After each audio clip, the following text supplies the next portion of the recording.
Yo, what's up, gamers? Welcome to Tricky Jim. Thank you so much for tuning in. Hopefully you're excited and ready for some Gym Leader Challenge action tonight. That's right, the return of GLC League here at Full Grip Games. Very stoked to be bringing this event to you all. We've had some great attendance the last couple weeks. It's just been having a busy schedule. I played in 2 weeks. I mean, it's been like a month since I've streamed GLC League. I apologize for that, okay? See, Thanksgiving was a Thursday. It always is, and that's Gym Leader Challenge Day, so we never stream GLC on Thanksgiving Thursday, and then I played, and then I went to visit family for the holidays in Baltimore for a long weekend, which included a Thursday. I'm just saying, okay, there's been things that have come up, and I don't have a backup, okay? So if I'm not streaming GLC League, it means that there is no GLC League being streamed. However, today, we are streaming Gym Leader Challenge League. I heard that the Blazers sent us a Christmas card, so shout out to the Blazers. Thank you, Team Turbo Blaze, for the Christmas card. I haven't seen it yet, but I just heard tell that it exists. And I would also like to apologize to you, Chris Ghouls, in the chat. Sent me a DM asking how the Darkness deck was going. I haven't responded because I haven't been able to play or test at all. My last couple of weeks have just been incredibly busy. So I had nothing to report, so I was thinking like, oh, any day I'll get to like play some more, and then like I'll actually be able to like tell Chris something, but alas, it's just that time of year, folks. It's a very busy time of year, spending time with family, visiting relatives, all that good stuff, right? Nothing happens in December. I'm just saying, nothing of substance happens in December, okay? Can we all kind of agree on that? Nothing at the workplace. It's pretty much dead wherever you go. Thank you, Muff Brindo, for that sub. And the 50 months. 50 months. Thank you. I really appreciate that. Thank you. Thank you. We've had an exciting few weeks since I have been away. Let's head on over to morsemakes.com so we can check up on the Gym Leader Challenge standings for our Full Grip Games League. Last week we streamed was week 16. This is going to be week 21. And as you can see, there's been a lot of psychic and fighting in the last few weeks. So if you're tired of the psychic fighting metagame in Gym Leader Challenge, well, you haven't missed much. Because it is psychic and fighting. We see Anthony won his badge with Gallade Dustnor. He was calling it the Drixty? Because it was Dylan, right? Dylan's let's see. The Dwixty, that's it. Yeah, so shout out to Anthony. Congratulations for the dub with the Dwixty. This is the list that Dylan used to finish top 8 at the Full Grip 3K? Top 4 list. Yeah. Top 4 at the Full Grip Phantasmal Flames 3K. Yo, Jesse Parker with the Prime sub and the 82 months. Appreciate you, Jesse. Thanks. It's been cool to see Jesse has been getting into the collecting side of the hobby a little bit. All those years playing, and Jesse has not amassed a huge collection of cardboard yet. Okay, Jesse he's a gamer, you know, he's a competitor. But finally, Jesse is starting to crack and has started picking up some cool pieces of cardboard. He's been sending me pictures, showing me some of the stuff that he's been scooping up. So that's pretty dope to see for sure. But, yeah, this is the list that Dylan used to finish top 4 at the Phantasmal Flames.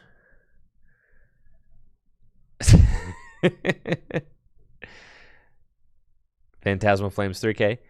John Patterson has now pulled into a two-way tie with the badge leader, Alex Carpenter. Alex Carpenter, for those of you that do not know, Alex Carpenter has won our last two badge races for the 2023 and 2024 seasons, and then started off this season strong with a solid 3 badges and was in the lead. But we see Anthony and John Patterson starting to form a little bit of a chase pack. The badges were very spread out, but now John Patterson with his 3rd badge, Anthony with his 2nd badge, and Alex notably does not have a water or a psychic badge. And a lot of people consider water and psychic to be 2 of the top decks in Gym Leader Challenge. So that is surprising to see. Thank you so much, Slade, for that Prime sub over on Twitch with the 53 months, y'all. I really appreciate it. Thank you so much for the continued support over the years. It makes a huge difference. Thank you so much. And then Dylan, who got top 4 at the Phantasmal Flames 3K, is yet to punch it in with a psychic deck. But yeah, a lot of psychic, a lot of fighting with those finishes. But we did have Palafin Seismitoad, John Patterson, win that in week 13. We also had Tony get a water badge with Tortuga Wailord. So there have been some interesting water decks cropping up too. And as players start to kind of check off badges off their list, the metagame will start to get much more interesting as players get pressured to move away from their tournament favorites like Psychic, Water, and Fighting, and be forced to try out different things. Player records. Let's see. Players with 5 or more weeks played or a top 4 finish. Andrew Mahone, record of 6-3. Okay, 2 weeks. That's fine. I can handle that. Alex Carpenter, 63-31. I mean, that's kind of beast for sure. Alec Reiner splitting the perfect 500, 22-22. 22-22-1. Alec. Will Alec go positive or negative today? I see him there in the crowd. That would be fascinating. Ben Morse, 56, 26-7. It's funny, like Ben and Alex's records are like very similar percentages, right? Like, except Ben has 7 ties. I'm just saying, not to call Ben a slow player, but the ties speak for themselves, right? Nobody here has more ties than Ben Morse. Nobody. So I'm just saying, Ben. And Ben Morse, buddy of mine and keeper of this website, as the stats keeper, you should see 7 ties, bro.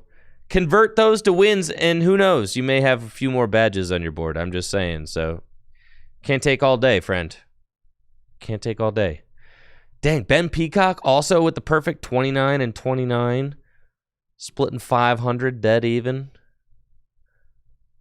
John Patterson, 55-21. That is an 11 top 4s. John Patterson, low-key, kind of the GOAT when you look at it.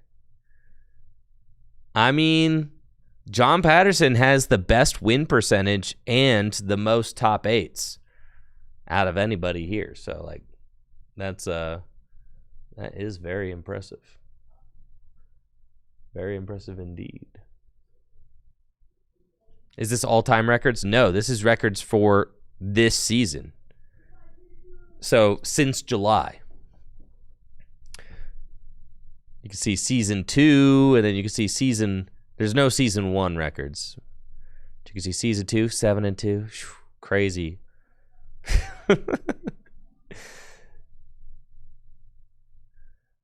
Looks like players are starting to get ready down in the hall. It is nearing 7.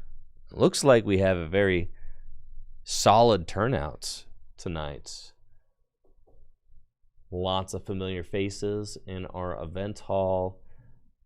I've been hearing that Gym Leader Challenge League Nights has been having some great turnout week to week since we've been since I have been unable to stream it. So that's great to hear. I think, we've had a couple of 20 player turnout Thursdays, and this one is looking solid too. What we got, like 1, 2, 3, 4, 5, 6, 7, 8, 9. Yeah, probably somewhere in the ballpark of 16 to 20 players. We may end up having a 5-rounder. So, could be a 5-rounder tonight.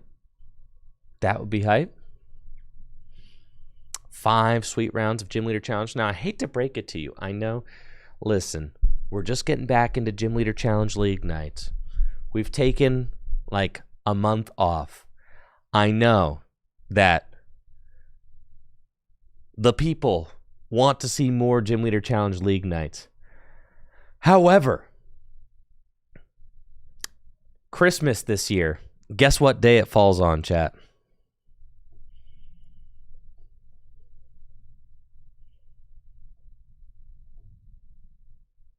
I really do. I hate to be the bearer of bad news.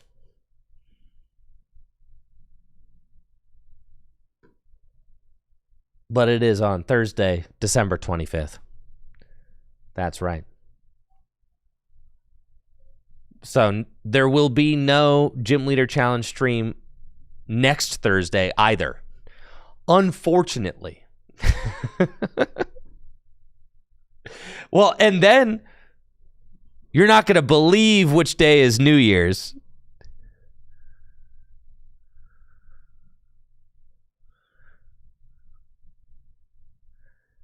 You're not going to believe it, chat. You're not going to believe it. Gym Leader Challenge League Night is getting absolutely thrashed this year.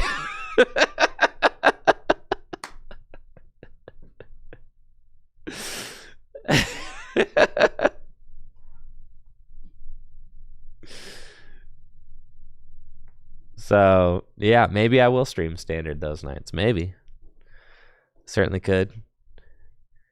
New Year's Eve, I don't know. I might be doing some stuff on New Year's Eve.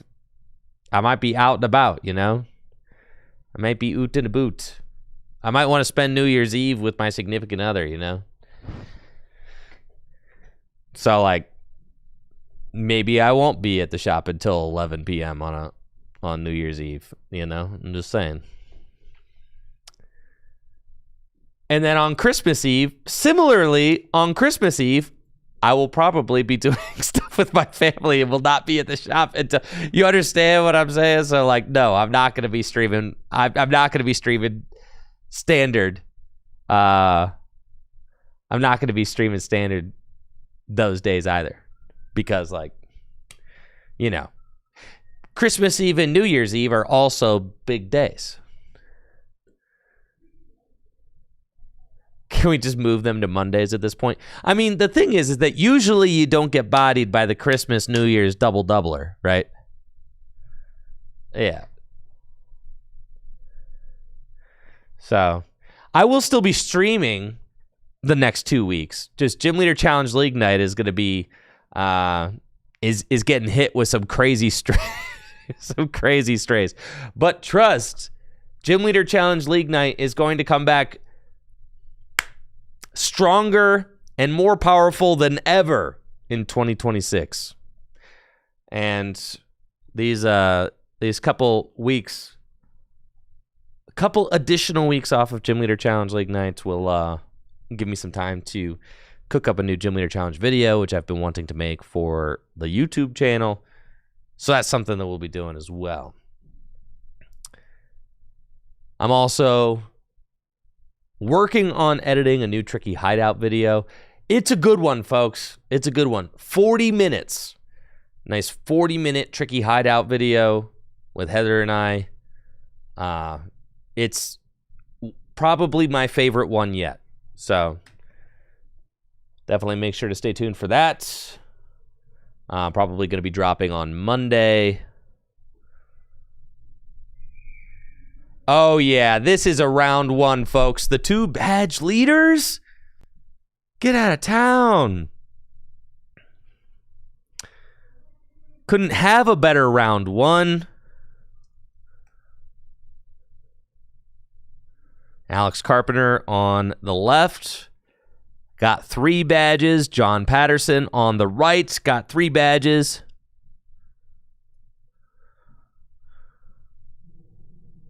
Let's freaking go.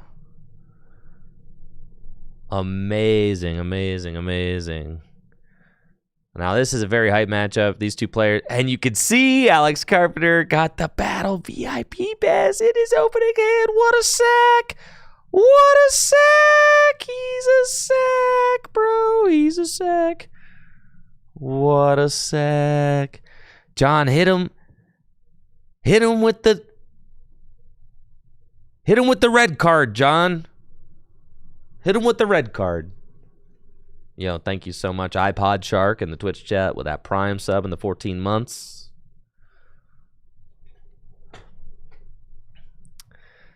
Well, this is about as hype of a round one matchup as we could possibly hope for.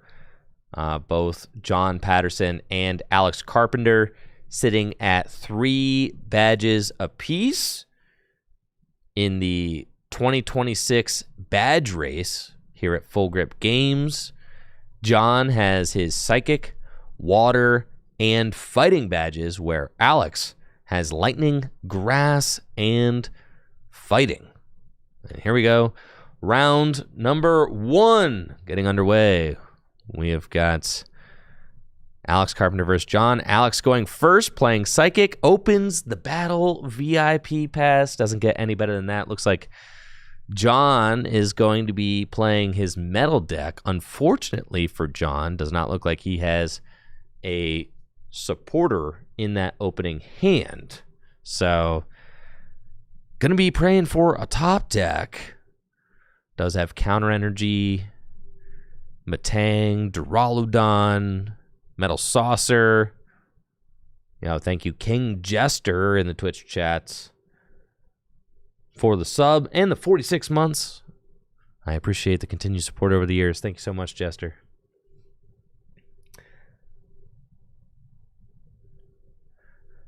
And this should be a good matchup. It looks like Alex Carpenter is playing a variation of the winning list from the Phantasmal Flames 3K, at least judging by the not to. And we got to see the not to put in some serious work at the Phantasmal Flames 3K with the Blindside TM. With Blindside TM, you can power up your not to and then hit a target on your opponent's bench that already has a damage counter on it for 100 damage.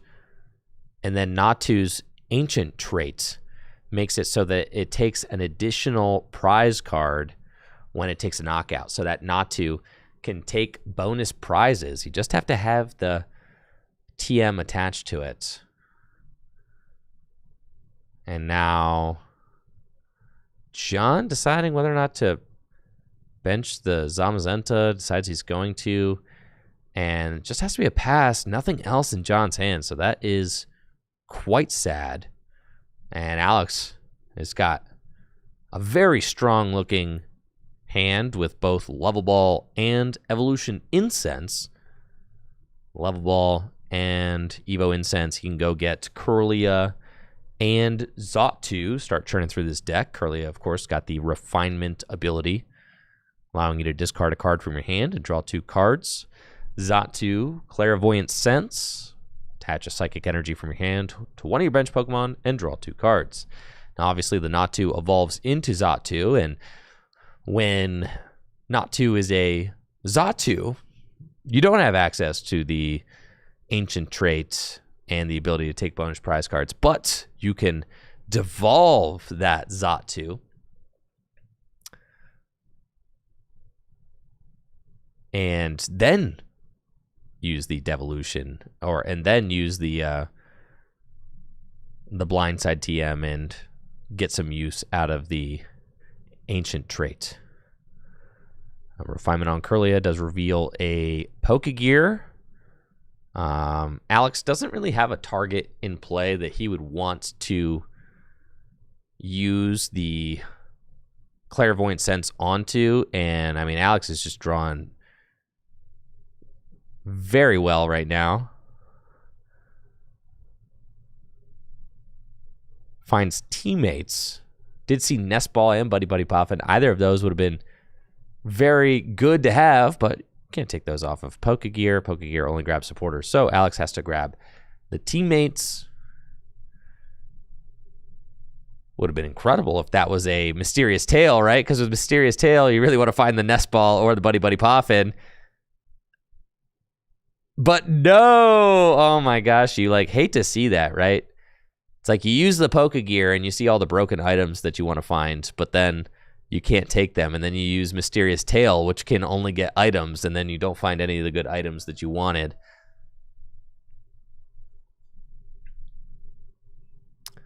But still, turn 2 Curlia and Xatu going first is very good, and honestly, putting a Psychic Energy onto Curlia just doesn't feel bad. I disagree with this from Alex. I would have liked to see the Psychic Energy go on to the Curlia instead of the Xatu. I think it would have been better there.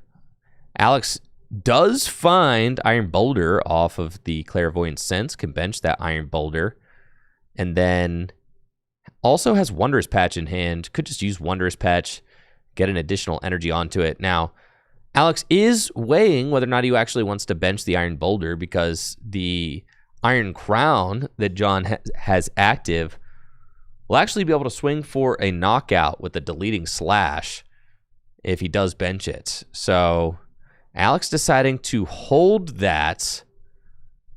And now John has this weird decision of like, do I attach counter energy to my active Iron Crown? Top deck's a dead card with Ordinary Rod. So is John going like to do 40 damage? No, you really shouldn't do that.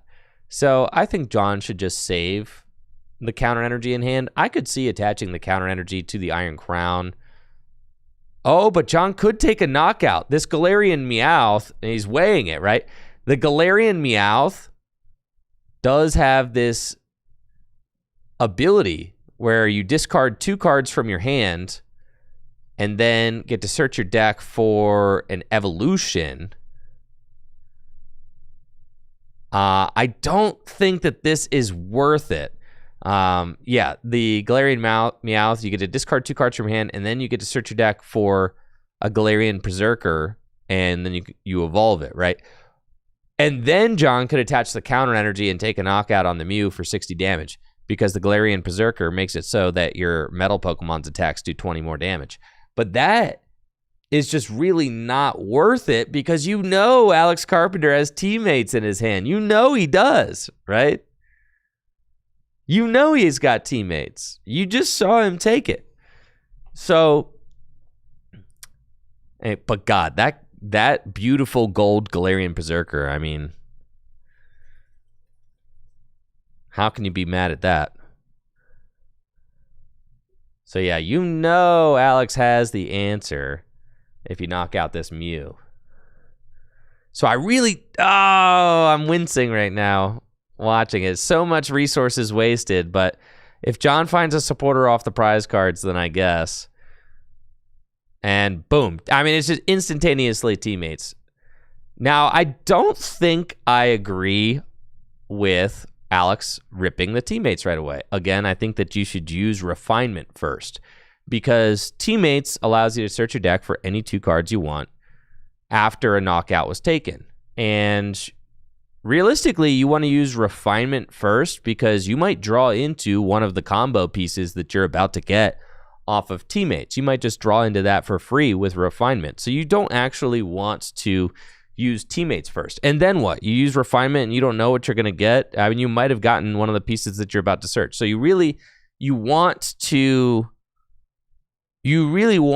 gain all the information you can about what your hand is going to look like before you task yourself with going to search out the 2 cards with teammates. So that's a little bit of a missequence from Alex. I think he was just very excited to play the teammates. But thinking about Alex's board, it actually is kind of weird because I don't know that Alex will be able to pair his hand all the way down to like 2 cards or whatever it is that John has. Alex actually has a pretty large hand right now. I don't know if he'll be able to get down to like a 2-card hand in order to attack with Iron Boulder for the knockout. So we'll see who it is that Alex is actually choosing to attack with. So this is one of the reasons why I would have preferred to see Alex accelerate that Psychic Energy onto the Kirlia, because Gardevoir can attack. Like, I mean, is a pretty good attacker, actually. So Buddy Poffin going to go get just a single Inkay. And then Professor's Letter going to go get a single Psychic Energy. I mean, not going to lie, not the most powerful teammates I've ever seen. I mean, Professor's Letter and Buddy Poffin, you Buddy for 1, you Prof Letter for 1. Yeah, not the most threatening teammates. And it's almost like, if that's what you were going to teammates for, again, you probably should have just used Refinement first. And now the Psychic Energy is going on to Kirlia, right? You've already used your supporter for turn. And you can see how much I don't like it that Alex decided to use teammates before actually thinking about anything else that he was doing on his turn. Because a couple things. Like, if you had actually committed that first Psychic Energy that you attached to Xatu, if you committed that to Kirlia, then Gardevoir would be a potential to swing this turn. And it seems like Alex kind of has just played himself out of that possibility with the way that he's routed this. I mean, I have to imagine if there was like a retreating tool, like a float stone or a U-turn board or something like that available in the deck, then you'd be able to pivot into the Gardevoir. But it's just looking like a little bit of a slow start from Alex as he retreats the Psychic Energy into Mew. Oh yeah, and the Wondrous Patch in Alex's hand too. Now it's like really starting to feel like, why isn't Gardevoir coming out, right? Because you've already got the Wondrous Patch too. So you could Wondrous Patch to the Kirlia. You already used Xatu to accelerate energy to the Kirlia. And then if you just attach from hand, this deck is playing Gardevoir, not Gallade. But Gardevoir is a pretty good attacker.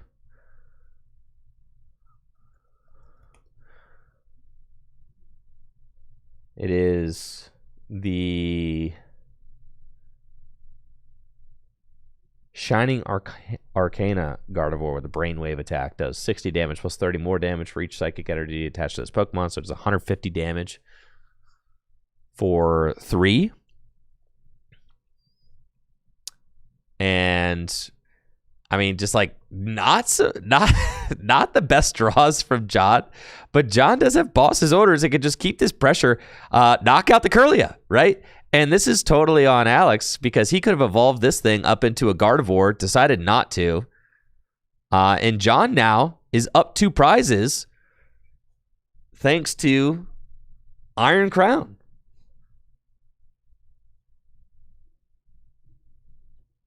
And John is just showing why Iron Crown is a mainstay in a lot of these metal decks right now. Because it is just a very consistent low to the ground attacker. It gets in there. Just 120 for 2. 130 HP, just a very decent attacker. And I'm really shocked that Alex was not able to piece together a response to this Iron Crown with teammates in hand. I really am shocked. Because if Alex does respond to that crown, then John's entire game falls apart.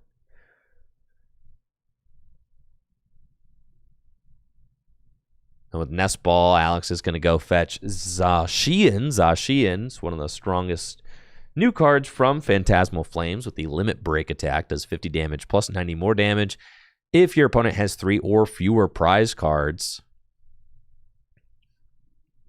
But again, John just sitting pretty with a 2-card hand. Like, go ahead. Hand match me. Psychic Energy onto the Mew? What is going on here? We've got Malamar. Okay. Why is the Psychic Energy on the Mew and not the Iron Boulder?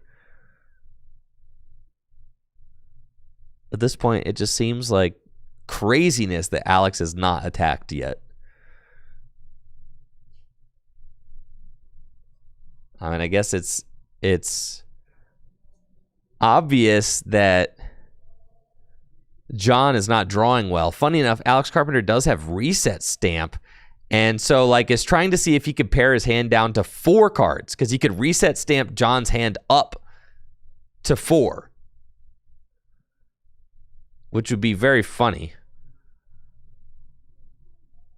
Does have Psychic Energy in the discard pile, so maybe Boulder is getting in here. Yeah, and that's what Alex is going to do. So Alex actually does have a Boulder knockout.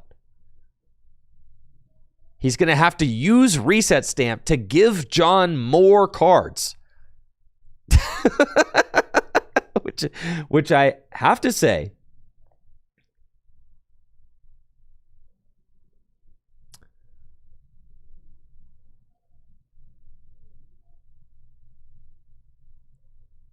I have never seen,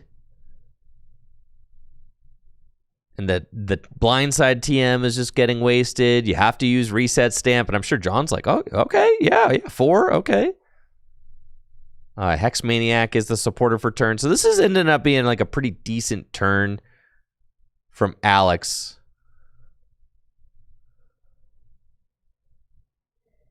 So long as he gets a second energy onto the Iron Boulder or Dimension Valley or something. Maybe he's about to retreat the Recycle Energy off the Xatu and then attach it. Because I think he's got the Clairvoyant Sense he's used. He's got the Wondrous Patch he's used. So, yeah, just going to retreat that energy off of the Xatu. And then with 4 to 4 hands, we'll actually match hand sizes with Iron Boulder. The adjusted horn for knockout. 4/4. All right. And finally, the Iron Crown goes down. John has got 4 cards in hand, and they're all bad. How are they all bad, bro? How are they all bad? Well, the funny thing is that John still has the lead. So really just needs to figure out how to get himself into this game at all, and he'll be fine. And it looks like he's about to stack his deck. He does have an energy attachment, so he's got Evo Soda, which can allow him to go get the Archaludon if it's in deck, which would be pretty good.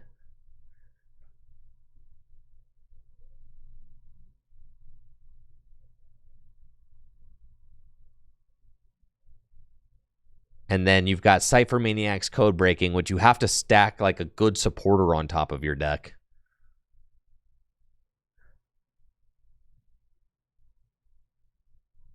And John is looking like he's just going to play his entire hand down to maybe like 1 or something, which I agree with for sure. Try to make it as difficult as possible for Alex to match hand sizes again. John is deciding which cards he wants to put back into the deck. I agree with leaving a Metal Energy in the discard pile. He's still got Metal Saucer and floating around on the deck somewhere. Raihan probably too. Don't you want to save the Evo? Or I guess maybe Archaludon's prized and he knows that. I was going to say, don't you just... You still might burn the Evo Soda.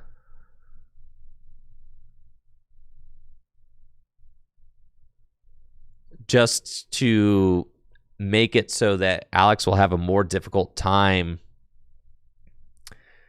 matching hand sizes, right? No, and now I don't get it, right? Because the Archaludon is in the deck. He sees it right there. So why are we not using Evo Soda then? Like right now. Evolve it into an Archaludon. The Archaludon's got a lot of HP.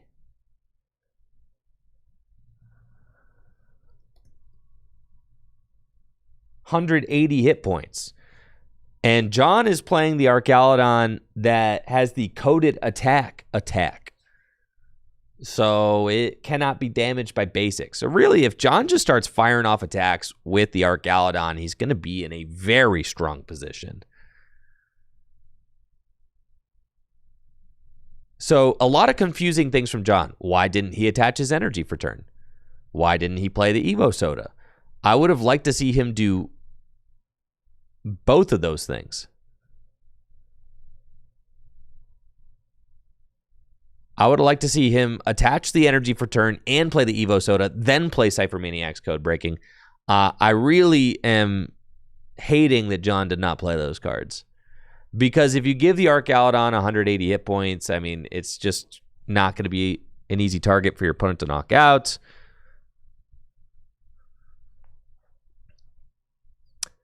If you play those cards down, all right, so the energy is getting attached. Okay, that's fine. But you cannot now play the Evo Soda.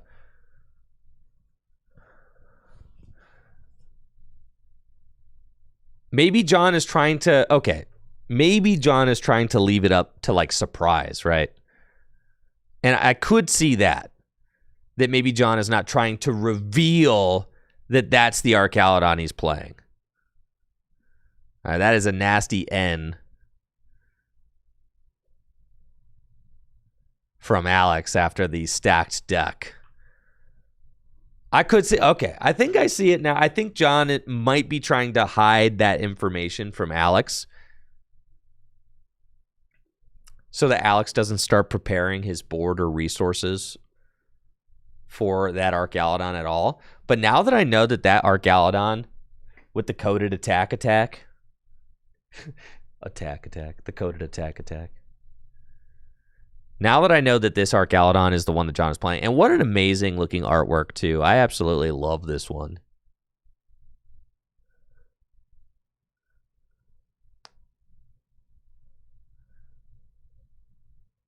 Alex ends both players, so Alex ends himself to 5, John to 4, so Alex has to get his hand back down to a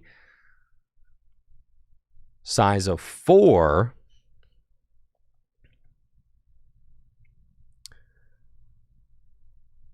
In order to take this KO. It's got Trainer's Mail, so it's guaranteed. He could just fail the Trainer's Mail and then would have a 4 hand size.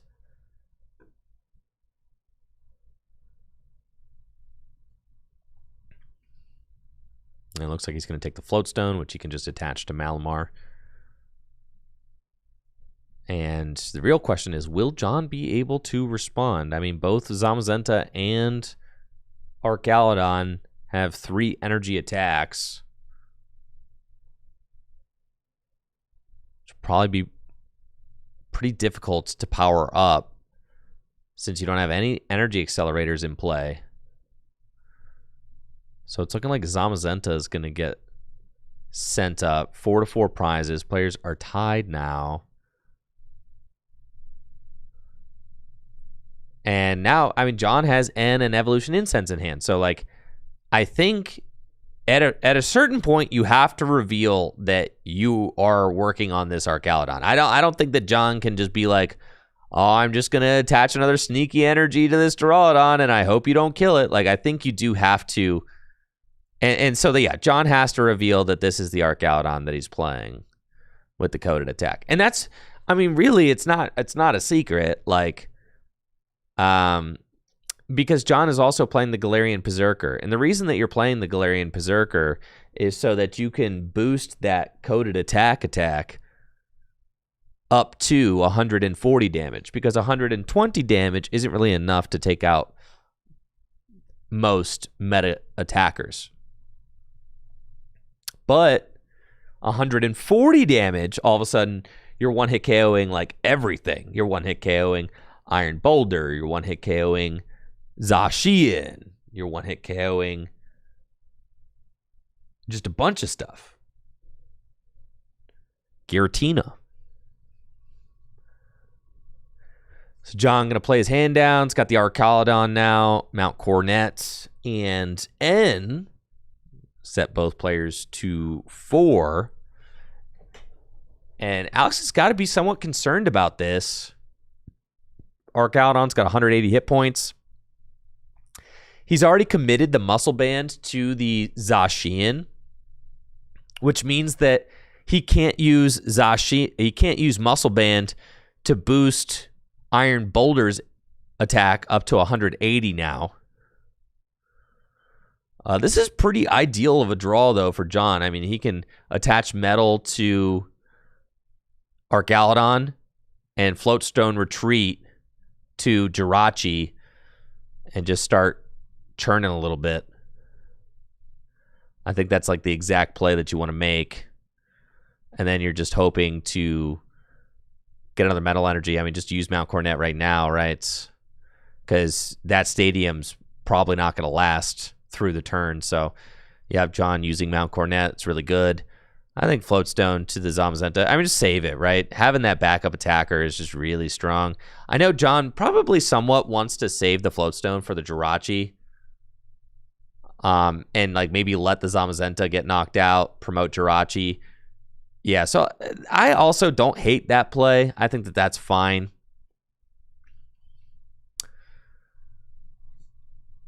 Obviously, having the Jirachi as like your pivot is quite nice. So John's really not in a bad position because of this Arcalodon.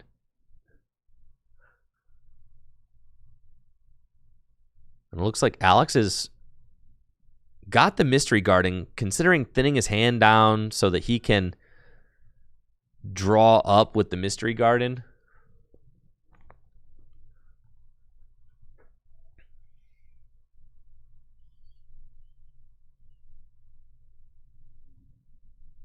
And that's what it looks like he's doing. Just quick ball, fail it, not going to play Hexmaniac. I mean, why play Hexmaniac? John has one ability that like is going to be useful on the amazing Jirachi. And then we'll use Mystery Garden to draw up to 5. So we'll draw 4 cards. Does he find Guzma? He does find Guzma. I mean, that's just a huge draw there. Absolutely massive with the U-turn board. So could Guzma up the Arcalodon and hit it? Which he will not be able to hit for a knockout. Again, I think that Alex put the Muscle Band in the wrong spot. Ideally, I would like to see that Muscle Band put onto the Iron Boulder and not the Zacian. And if that Muscle Band was on the Iron Boulder, then he'd be taking a knockout right now on this Arcalodon. But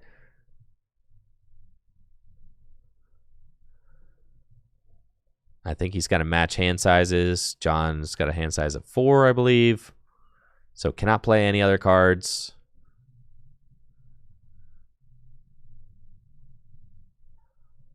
And then we'll swing into the Arcalodon for 170 damage. This game's going to get a little bit interesting.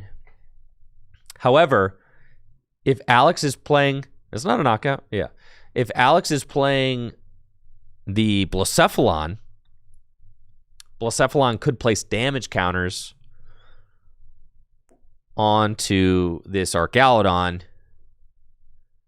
and finish it up. Now that it's got 170 damage on it. I mean, this 170 damage is very tough for John to deal with. I mean, this is kind of where all of his eggs are right now. All of his eggs are in this basket. This towering basket. And I'm thinking it's going to be a Beldum.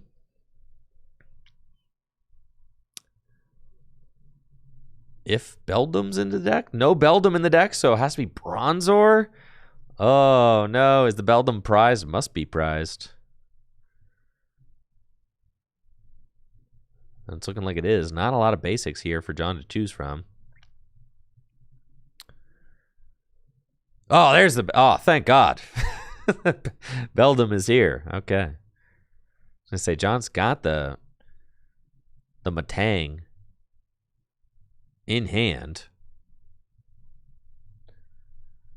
And a floatstone, so just going to toss that floatstone down onto the Jirachi, make his hand small. Again, just going to make it a little bit harder for Alex to match hand sizes. Swings with the coded attack for 120 damage, no knockouts.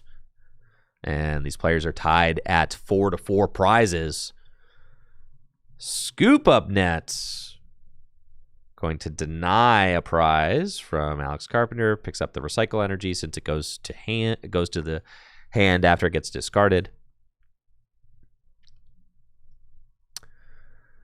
And then I actually think that we could see a knockout with Xatu. And that is actually exactly what we're going to see. Xatu can finish off this Archaludon because of the psychic energy attached to it. Xatu does actually have an attack. Super Psybolt can do 80 damage.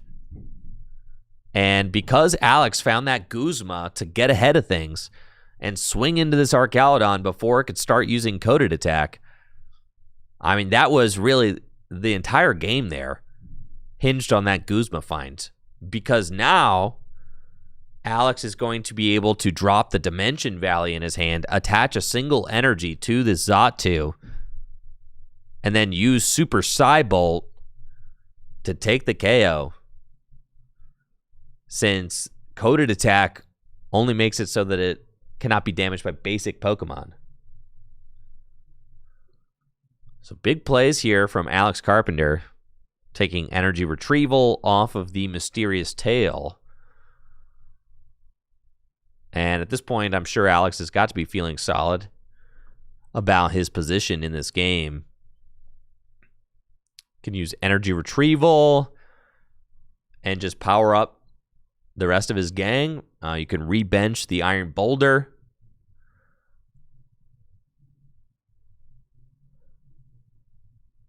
Oh, actually going to decide to use Clairvoyant Sense.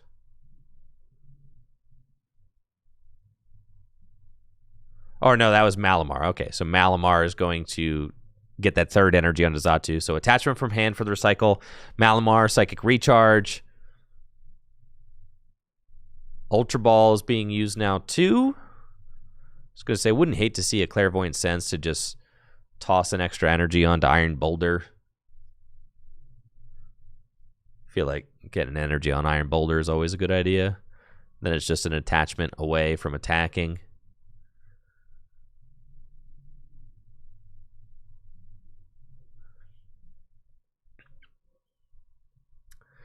That or Alex is going to use Mystery Garden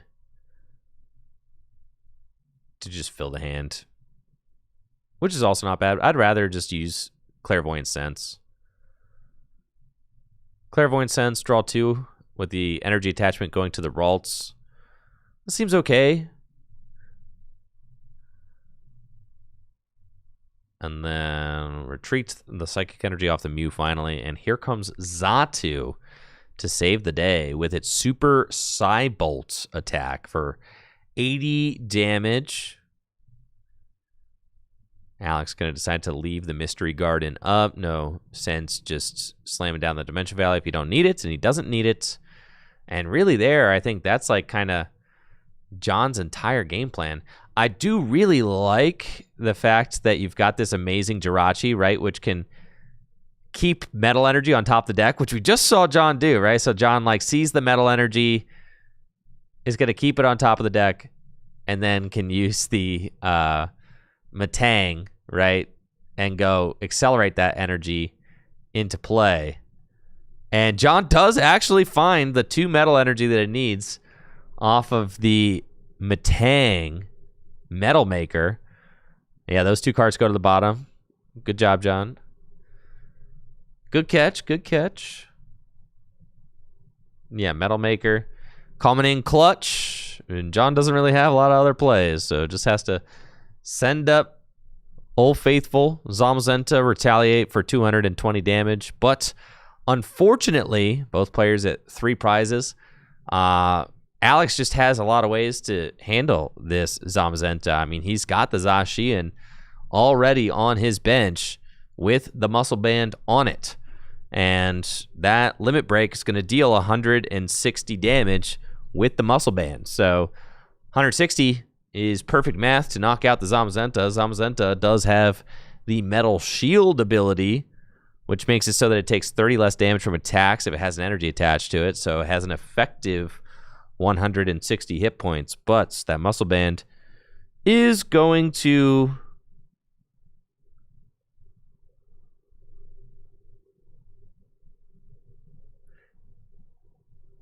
fix the math.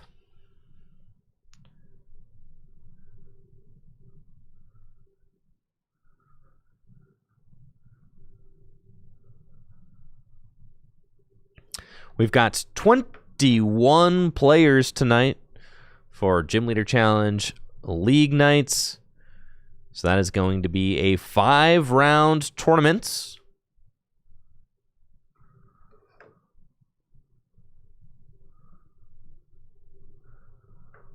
And I'm sorry, my timer is off.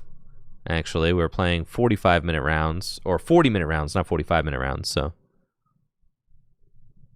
there's about 5 minutes left in the round.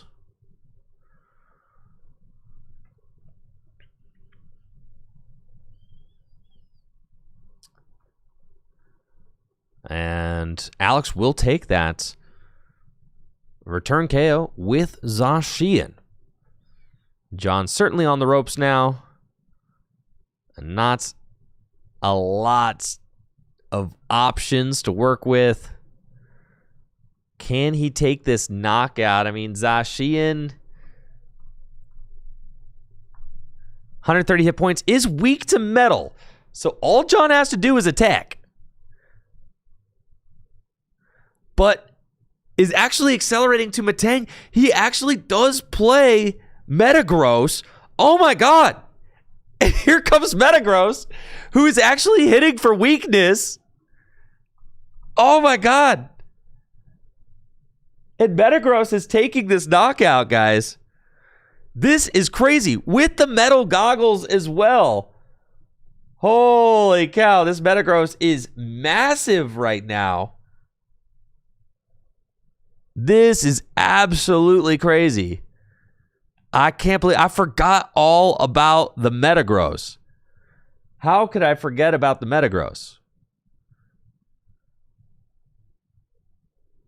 Beautiful play there, Metagross. Kind of a cheese Pokemon. It's got the emergency entry ability, right? If you draw this card as your top deck for turn, then you could just put it straight onto your bench. So you could cheat it into play, which is kind of fun. And then the Meteor Mash attack is just very fine. It does 100 damage for 2, which doesn't do a lot. However, it is enough to one-hit KO Zacian, since Zacian is weak to metal. And then Meteor Mash's secondary effect, during your next turn, it does 100 more damage. So next turn, it is going to be dealing 200 damage. And the Metagross now has 170 HP plus the defensive asset of the metal goggles, which just got field blowered away. Okay, so sorry. No more metal goggles. Still 170 HP, going to be very difficult to knock out. The field blower there, very clutch. Could come down to whether or not Alex is able to match hand sizes with Iron Boulder.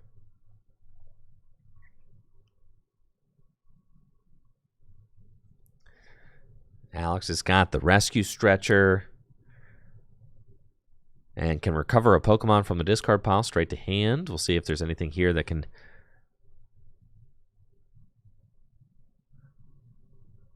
help.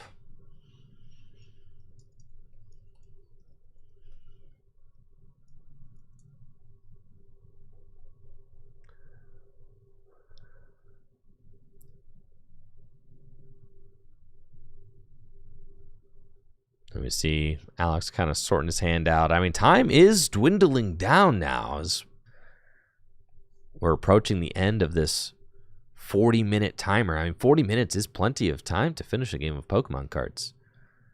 So Alex has got to play with some haste if he wants to finish this game.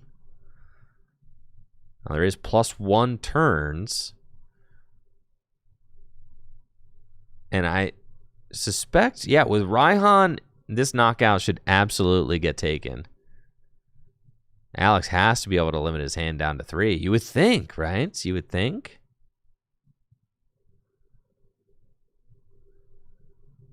But there's no Ultra Ball left, I don't think.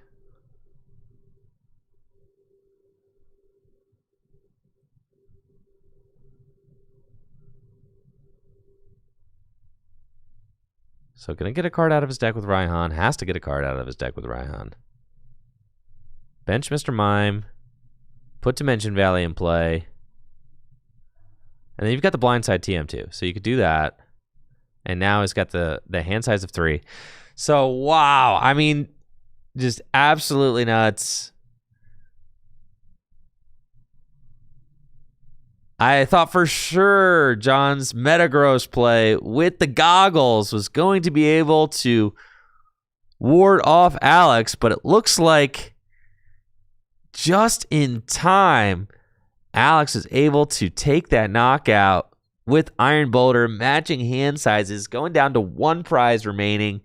And now I have to imagine that John is completely out of plays.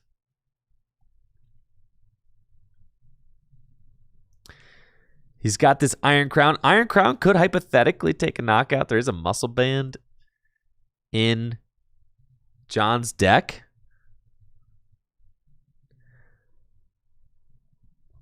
And a Metal Saucer. So if you hit Metal Saucer, Muscle Band, then you get the return knockout with Iron Crown. That is not very likely, though. And Giratina already has game on board with 2 energy attached to it. The Giratina would guaranteed take a knockout if John doesn't also find some sort of defensive tool. And yeah, John does not find that. So that is going to be game. And Alex Carpenter is your round 1 winner. And couldn't have asked for a more entertaining battle there. That was back and forth. Really crazy game. John was able to get out into a quick lead with the Iron Crown. We got to see Zamazenta get in there. We got to see Coded Attack get in there. However, John's Archaludon Gambit did not pay off as Alex Carpenter was able to gust it up, swing into it preemptively. And then Alex was able to close out the game strong with the help of Iron Boulder and Zacian. Zacian, that new card from Phantasmal Flames, which is really proving to be quite an asset for these Psychic decks in Gym Leader Challenge, as if Psychic needed any additional assets. Well, that round went to time, so we've got round 2 coming right up, folks. It looks like the pairings have just gone up. Alex going to be advancing to 1-0, which I'm sure he is stoked about, considering he and John are competing for the badge lead right now. And by taking the round 1 win against John, he can rest relatively easy that John will not be winning his 4th badge tonight to take the badge lead. It is certainly possible to win with a record of 4-1. We've seen it many times, especially when there's a lot of players, and that is the case tonight. 21 players gathered tonight for our Gym Leader Challenge League nights. So 5 rounds, a 4-1 could absolutely take it.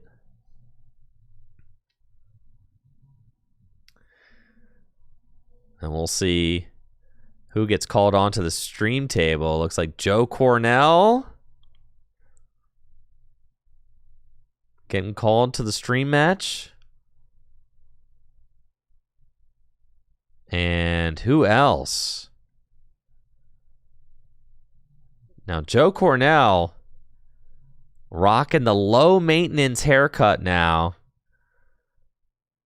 was one of the strongest mullet soldiers that I had ever seen in my life, rocking the long wavy mullet for the longest.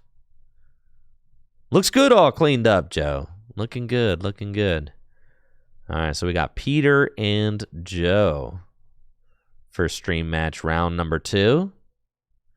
Stoked to see what these players have brought with them tonight. Looks like it's going to be a water mirror between Peter and Joe. Joe is playing Rain Dance. Peter is playing Lo-Fi Water. I don't know that I know what Lo-Fi Water is. Is that just like low energy water? I imagine that's low energy water. There's all these names for decks.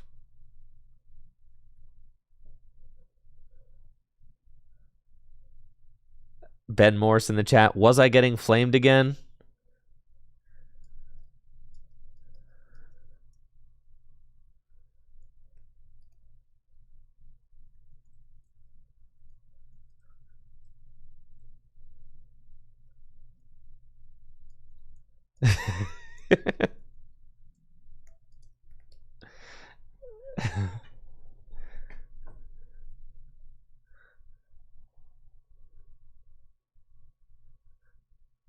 All right, let me get this overlay updated. 40-minute timer, round number 2. Player on the right, Joe Cornell. Record of 1-0.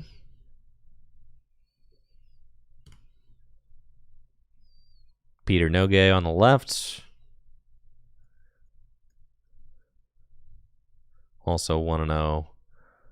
Water v. Water.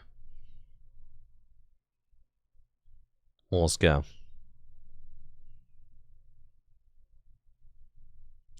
Oh my God, I just got notified from the floor downstairs that apparently Ben Peacock is playing in custom dragon shields with Dylan on the sleeves, and he's calling them the Dweeves because Dylan's screen name is Dweesh, I think.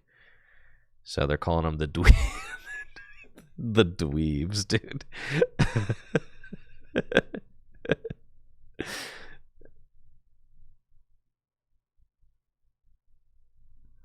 I'm asking for a pic.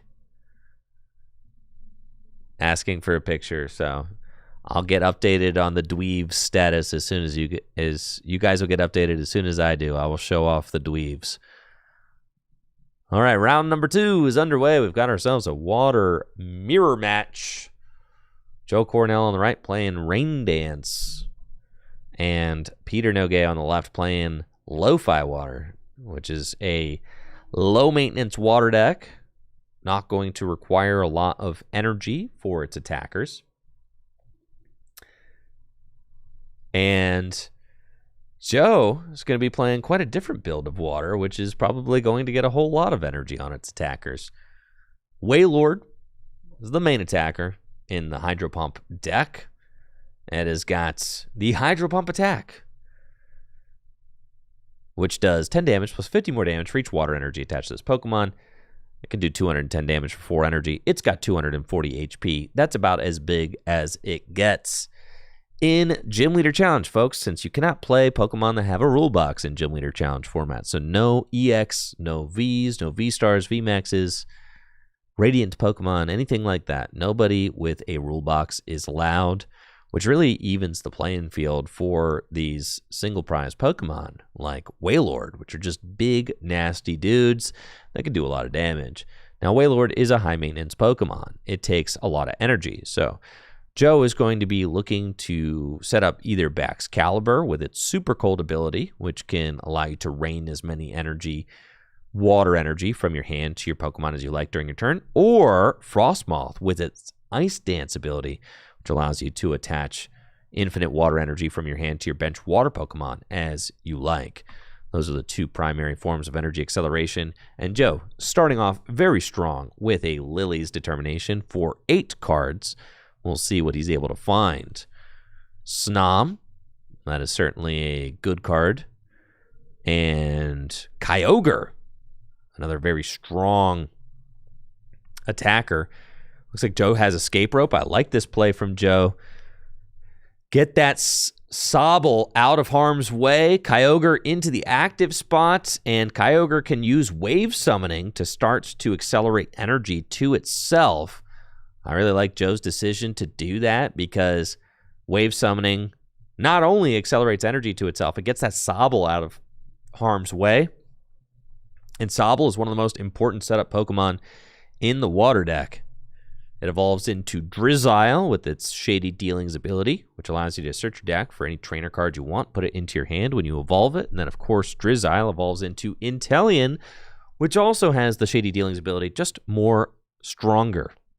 It gets 2 trainer cards out of the deck and puts them into the hand. We see that Peter did prize both Finizen and Octillery. Those are some tough prizes, but with the power of Hisuian Heavy Ball that he is playing, can go fetch that Finizen out of the prize cards.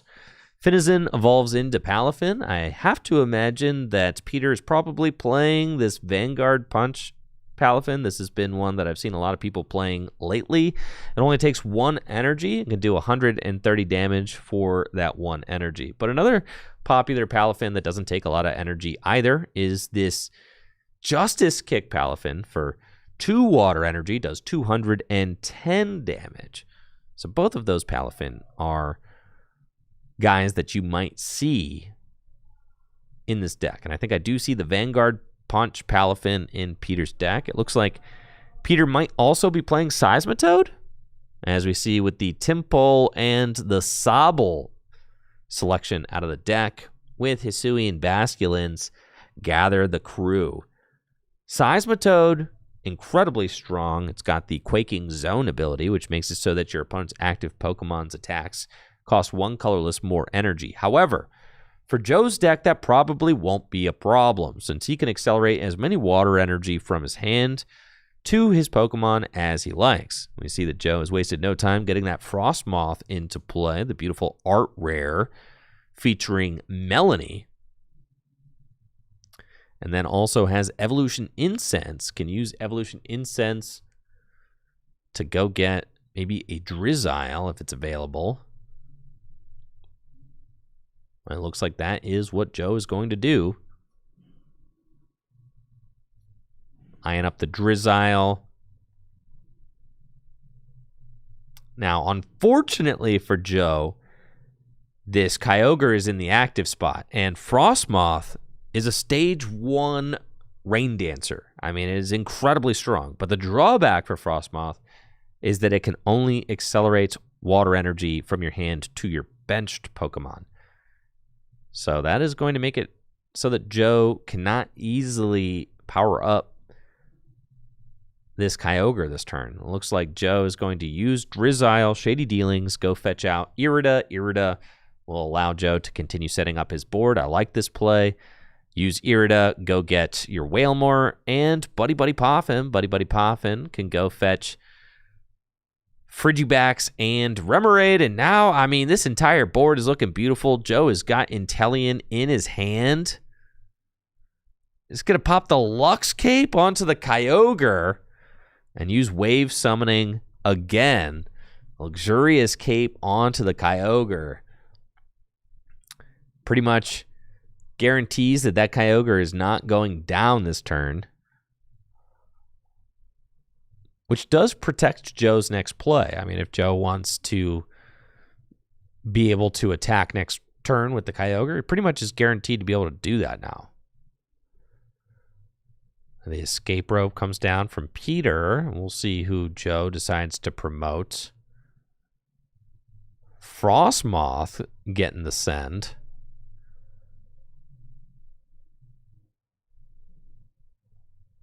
And then it's looking like Peter doesn't have a lot else going on.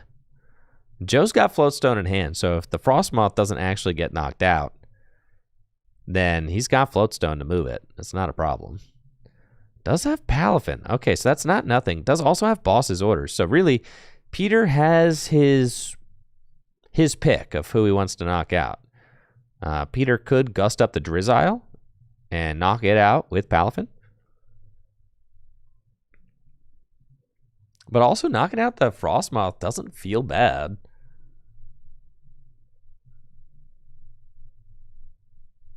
And we see Peter kind of weighing this decision carefully.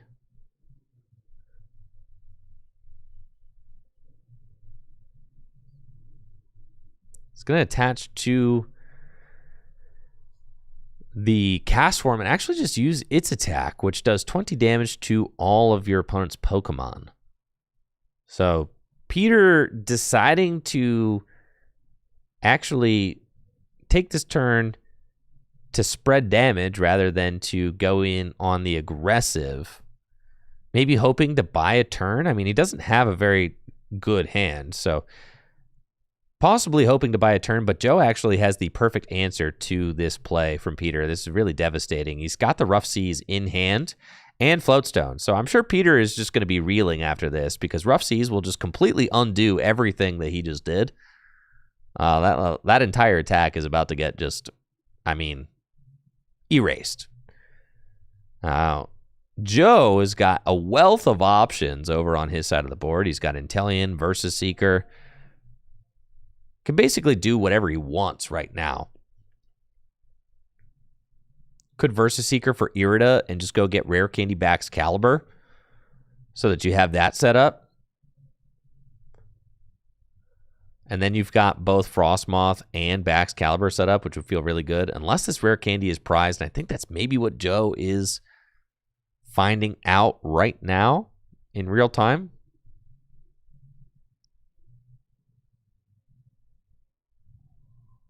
Unless the Rare Candy is in his hand. Nope, there's the Rare Candy. Okay. And then you can use Inteleon to go get the Professor's Letter, which you'll need. So, yeah, with the Irida, going to get Rare Candy Baxcalibur. Boom, there it is. Baxcalibur online now. All the energy acceleration you could possibly want. And with Inteleon, can use Inteleon's Shady Dealings ability to go search the deck for 2 trainer cards. Professor's Letter looking like it's going to be one of them, to go get the energy that he needs.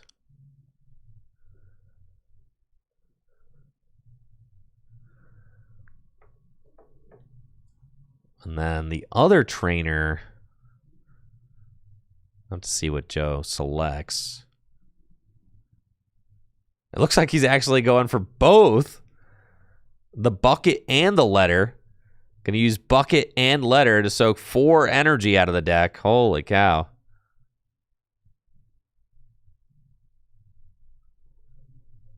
And you have to imagine that Joe wants to knock out the Palafin.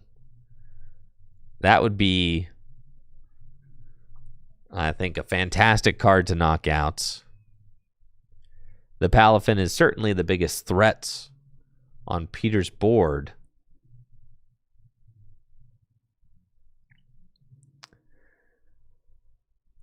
Four energy just soaked out of the deck, just like that.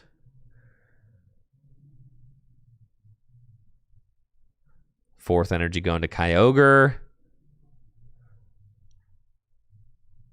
Sure, let's toss some energy onto Wailord. Energy onto Inteleon. Free retreats. Now, is Joe actually going to play the Rough Seas? Got to do that. Another energy onto Wailmer. Or is Joe not playing Rough Seas? So, gonna hold the Rough Seas. Maybe wants to bait another attack. Oh, and the top deck Manaphy right after the Palafin gets taken out is crazy. And it looks like Joe decides not to play the Rough Seas.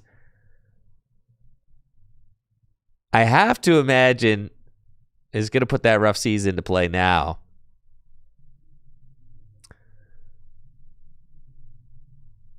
that all of his guys got 4 on it. Oh, and here we go. Rough Seas. Gonna remove 3 damage counters from all of your water Pokemon. Obviously, just the perfect response. Now, Baxcalibur can actually just swing. So I might like to see Joe just attach 3 energy to Baxcalibur and start using Buster Tail. But this is fine, too. Really kind of pointless. I think retreating into Inteleon, it's kind of a waste of 2 energy. You could just attack with Baxcalibur, but it doesn't really matter. Baxcalibur does more damage.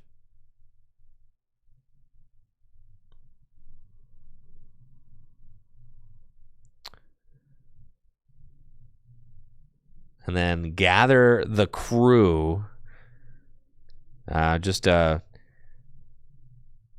tough spot for Peter to be in. Not finding the setup cards he needs in order to stay competitive in this game. And then Joe just immediately going to gesture to the Rough Seas again, like, yeah, all that spread you were doing with the cast form now completely negated. Wailord is on the board now, but I really don't want to see Joe overextend with his switch cards. He really doesn't need to do that. So I want to make sure that he doesn't get himself in a situation where maybe he runs out of resources and gets stuck. So does use Guzma to bring up the Remoraid, knock it out. And it looks like Peter finally able to find a Lily's Determination. I don't think that Joe should get stuck at all. But as the water deck, you do have to worry about it. You've got some guys with hefty retreat costs. And you don't have unlimited energy in your deck. So, Kyogre's got a retreat cost of 3. Wailord has got a retreat cost of 4. Baxcalibur's got a retreat cost of 2. Octillery's got a retreat cost of 2. So you do have to be very cognizant of how many switch outs you've already used, because it is certainly possible in the water deck to get yourself into a situation where you've just run out of resources and cannot move whoever's in your active spot. That's why some water lists will just still play cards like Tate and Liza, because Tate and Liza doubles as a draw card and a switch out. Just having that additional switch out in your deck can sometimes be a lifesaver when you have to move a chunky guy. Like, Frostmoth's got a retreat cost of 2. Baxcalibur's got a retreat cost of 2. Like I said, Octillery's got a retreat cost of 2.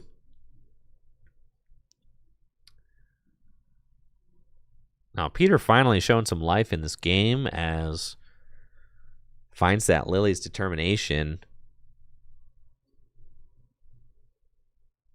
And Evolution Incense going to have to decide who to fetch out of his deck with that Evo Incense.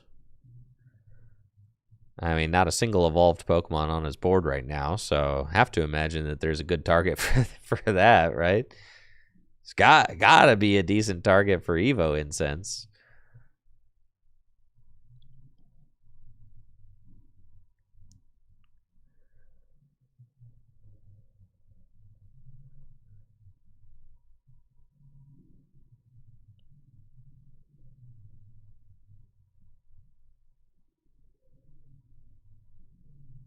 Peter really in the grinder trying to figure out what to do. It's got Level Ball and Evolution Incense available. We're not failing the Evolution Incense. Surely there's somebody like Palpitoad or something. Drizzile. All right, Drizzile for Rare Candy.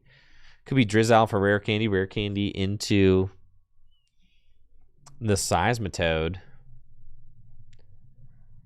I think Peter might be missing an energy, so actually has to Drizzile for Capacious Bucket. Go get water energy. The funky thing about this, though, is if you use the item lock on the Cryogonal, you're not actually doing anything because Joe just has Knockout guaranteed. Now, one thing that could be a little bit sketchy for Joe is that if his energy is too far spread out, maybe he could have a difficult time actually responding to the Seismitoad with the Quaking Zone ability. So Joe does have to be aware of that also. Just don't want to overextend any of your resources. I mean, that's one of the primary ways to lose after you've gotten to this point of setup. I mean, Joe's up 3 prizes. He doesn't really need to overextend at all. He's already winning the trade. Something absolutely devastating would have to happen at this point in order for Joe to lose. So all Joe has to do now is just ensure that nothing devastating happens. Cryogonal. Oh my. Acerola. Holy cow. Yo, this is a spicy water deck. Gotta say, Acerola, that's crazy. Acerola is a really fun card. If one of your Pokemon has damage on it, you could just put that Pokemon and all cards attached to it into your hand. So the Inteleon took 10 damage from the item lock, and then Joe was able to bounce the entire Inteleon back to his hand with Acerola, which is actually incredible because that means that now he gets to reuse Shady Dealings and Inteleon Shady Dealings. I mean, so he gets to reuse both of those because of the Acerola, which is just totally nuts, right? Yeah, that's wild for sure.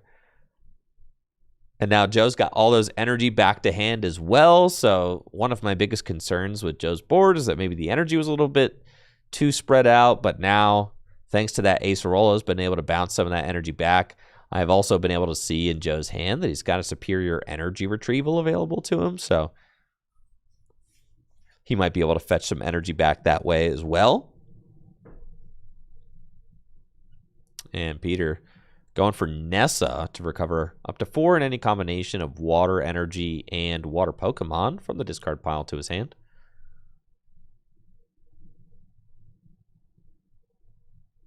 And we'll play that Nessa. Getting the Palafin line and a basic water energy back. Here comes Palafin.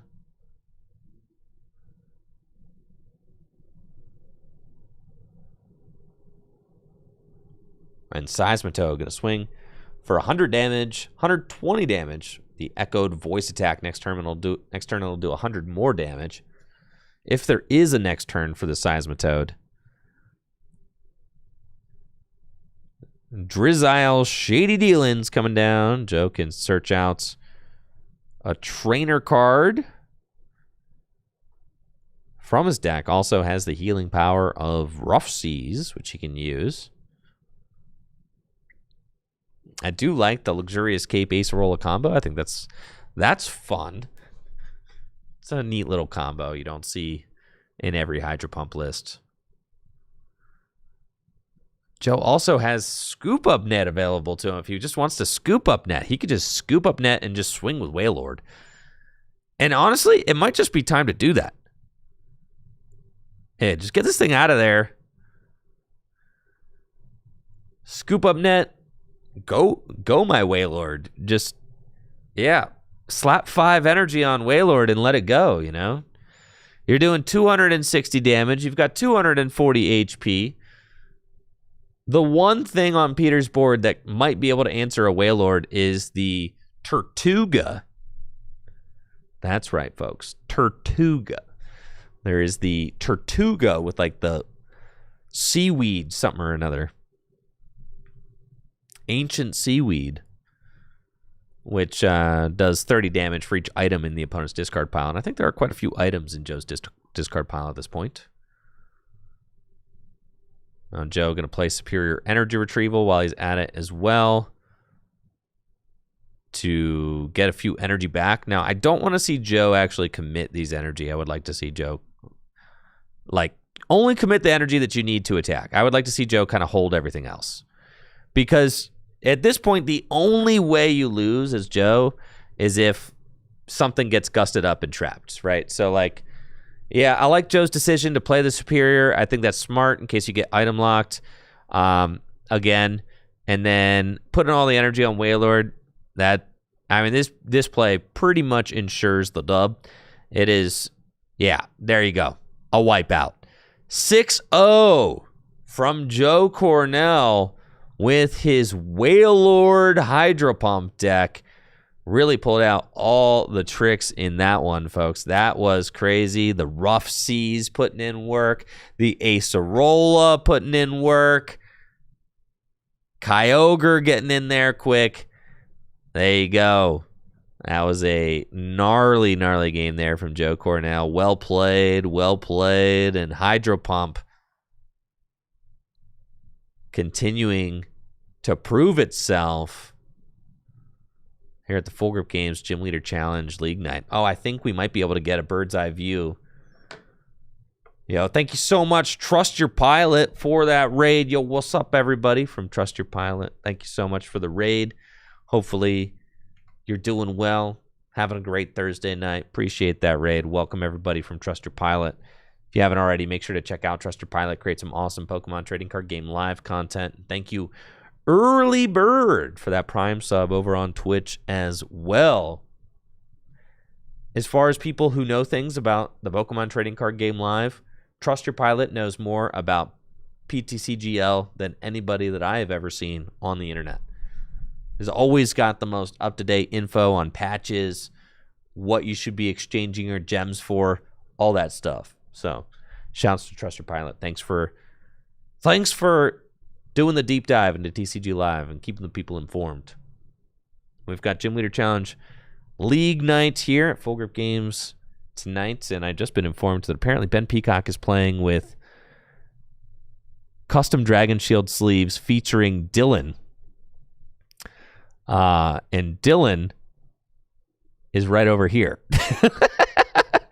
Dylan got top 4 at the latest Gym Leader Challenge 3K, the Phantasmal Flames 3K, with his Psychic deck, and Ben Peacock is playing in custom Dragon Shield sleeves featuring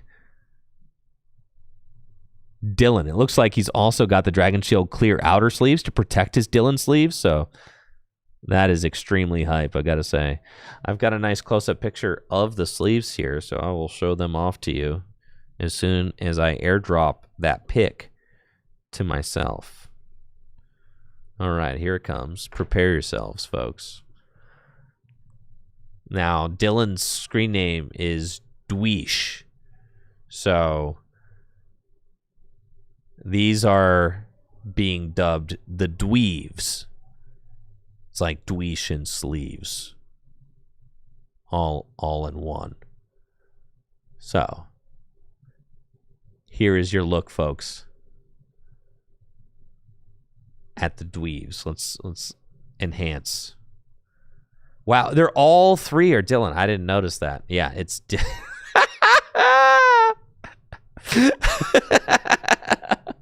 Oh yeah, these are really good. Yeah, these are hype for sure.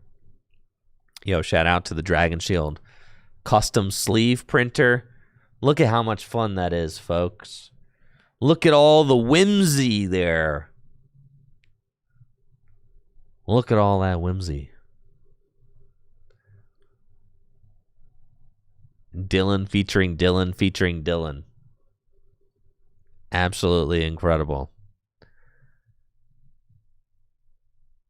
Yeah. I hope Ben Peacock wins tonight in the Dweeves.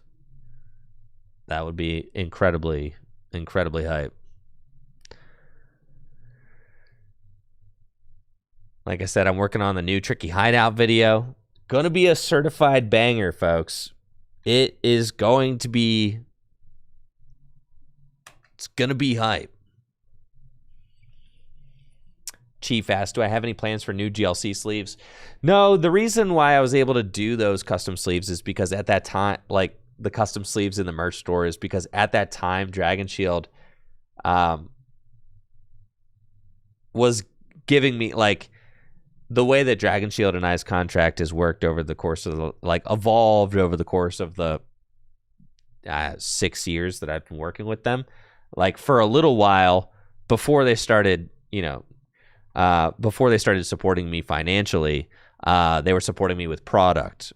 That was like, at first they were supporting me with product. Then they were supporting me by giving me loads of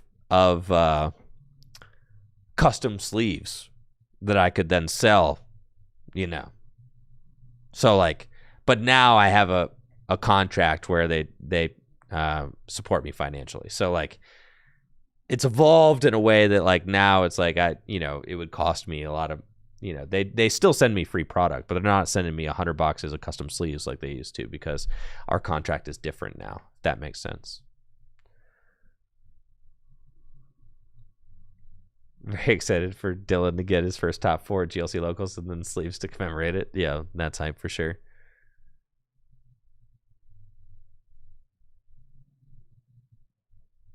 But I think I still got some. What do I got in this whole merch store anyway? I still got stuff. The throwback series. Finally, Tricky Jim's got some stuff on it. Big shout out to Natalie for doing that. Oh no, these are sold out now? I think I got like 2 boxes of those. I'm gonna check.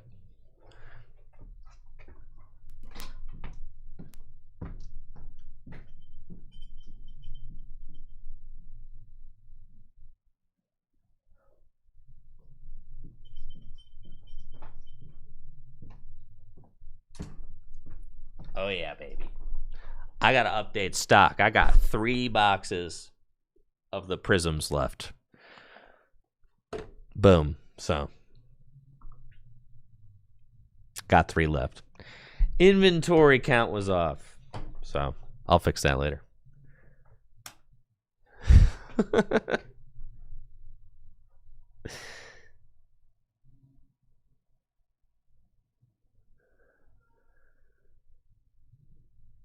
Let's see. I'll fix it. I'll fix it right now. Fix it later. I'll fix it now. Guys, remember that Sears commercial where like it's hot outside and their air conditioning's broken, and the wife is like, "You should call Sears," and he's like, "Oh, I'll call this weekend." She's like, "You should call now," and he's like, "I'll call now." I like saw that. I don't know. They have like this. Sometimes I'll see like a YouTube video that's just like nostalgic 90s commercials. I think Sears doesn't exist anymore. Right? I think Sears went out of business.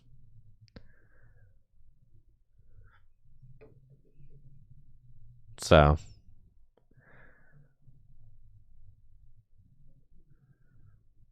But yeah, Sears used to be a thing. They used to sell all sorts of stuff. Tires,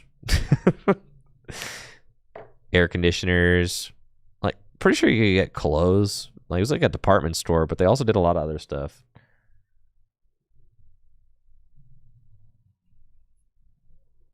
God, that's crazy that Sears is like done. Yeah, because Sears used to be like one of the biggest department stores that there was. Yeah, they closed their last stores in 2018. Dang, rip Sears. Rip Kmart.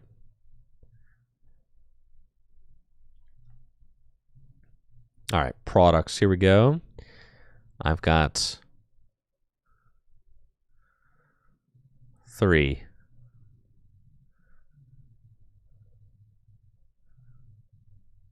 Let's see, how do I save?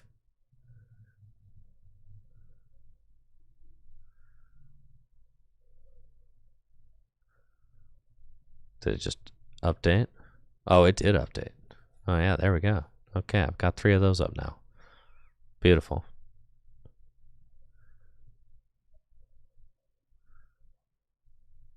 But yeah, I'd love to do another run of Gym Leader Challenge sleeves. They've been very, they were very popular. They've all sold out. So, would love to do that.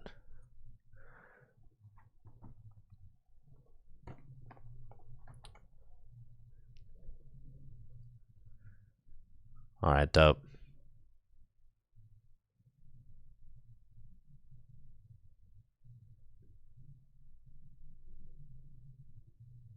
Bang. Back in stock. I got 3 boxes left. And then, of course, there's always the Tricky Jim copyright-free monkey sleeves. Okay.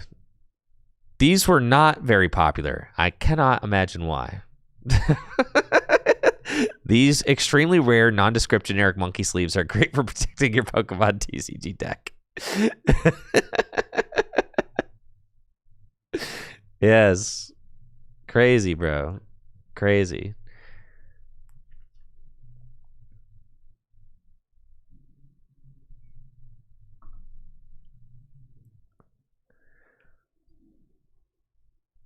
All right, I'm so excited about the next hideout video. Do you guys want to taste? If I give you guys a taste of the latest Tricky Hideout video, you have to swear to me that you will go to the video and that you will hype it and like give it a thumbs up and stuff. And then also watch it in its entirety. I'm going to need all of that, okay? It needs some love. Okay. Imagine this is your teaser right here. I'm going to give you the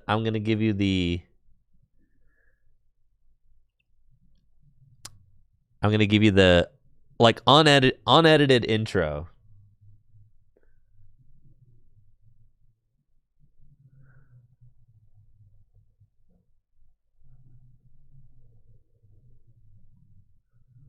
Do you guys know where this is going yet?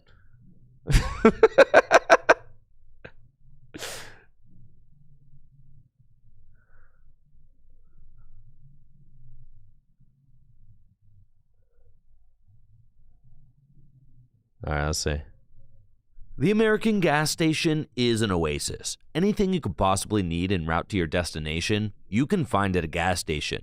Energy drinks, candy, snacks, a hot meal, lottery tickets, oh yeah, and gas. And sometimes you can even find Pokemon cards. This morning, I invited my friend Heather to meet me at a gas station in Akron, Ohio, so we could build decks to battle using only cards we bought at the gas station. Then we battled in the gas station to see who would become champion of the gas station. Local news station reporter coming to you live from the Gecko Cafe and Market on 1900 East Water.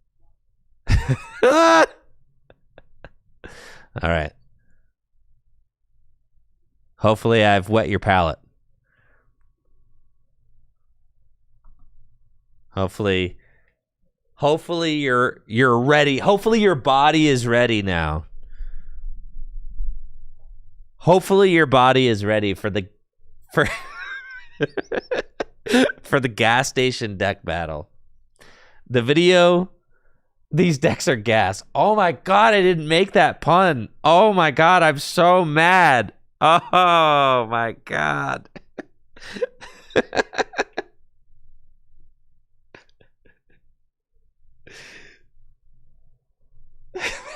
Back to the editing room. Heather, we gotta go back. We gotta go back. Put the same outfit back on. But yeah, I'm always looking for fun new challenges. And this is one that I had wanted to do for a long time, the gas station battle. Like I've got like a whole note, like, a whole note thing on my phone, just full of like random ideas. Whenever I'm like out and about and I have like an idea for a fun video, I just write it down, right? So like I have this note that's just infinite ideas, like more ideas than I could produce in my lifetime probably. But one of the ideas that I'd always wanted to do was a gas station battle, because like sometimes you see packs in the gas station, but then like what if you just built decks in the gas station with only cards that you bought at the gas station? But the thing about the gas station battles, you actually have to catch a gas station that has like a little area with tables for you to play, and then also you have to find a gas station that's got the packs in stock, and then you also have to have a manager who's going to be chill with you doing that. So like the stars kind of have to align in order to make it all work. And thankfully last week the stars, oh baby, did they align. Did I read any good books lately? I've been reading a lot of books lately, actually. Let me get you guys hip.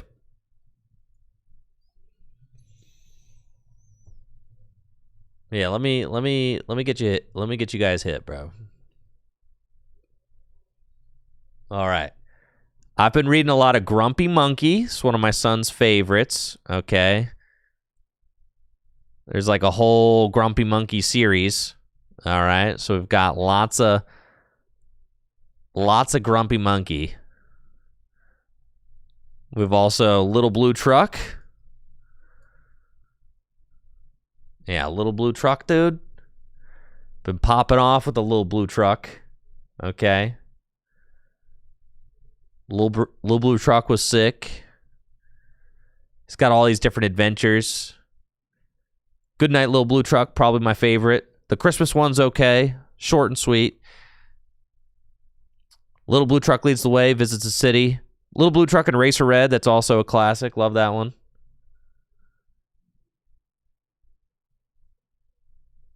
But yeah, Little Blue Truck and Grumpy Monkey have been his mainstays right now. So been reading a lot of those. Knives Out review. The first Knives Out movie is still very much the best one. 2 and 3 were like, okay, they were fine. I enjoyed it. I enjoyed watching it. They were fine movies. It's actually kind of like relieving. It was relieving when the first Knives Out movie came out, because it's like, wow, cool, like an actual, like a new movie that's not just trying to like rehash on some crappy nostalgia, or trying to like rehash something that's been done a million times. It's just a simple mystery whodunit movie, right? Like there was something really nice about that. But now that we've got to like the third Knives Out, it's like, okay, well now we're just doing the thing that is like the antithesis of why I liked the first Knives Out movie. Like, I liked the first Knives Out movie because it was fresh and not just rehashing stuff over and over again. But now that we're on our third Knives Out movie, I'm like, it's fine. I mean, you know what I mean? Like, it's fine. But for me, the coolest part about the Knives Out movie was that it was fresh. I thought that the priest character in the third one was good. He was a good character. And I felt like really kind of drived the story. So that's what I felt like was the most successful part about the third one, was that the priest character was like really good. So I liked that. And if the third Knives Out movie is like considered to be one of the best ones, I think it's probably because that priest character was a character that like actually was really, really well developed. So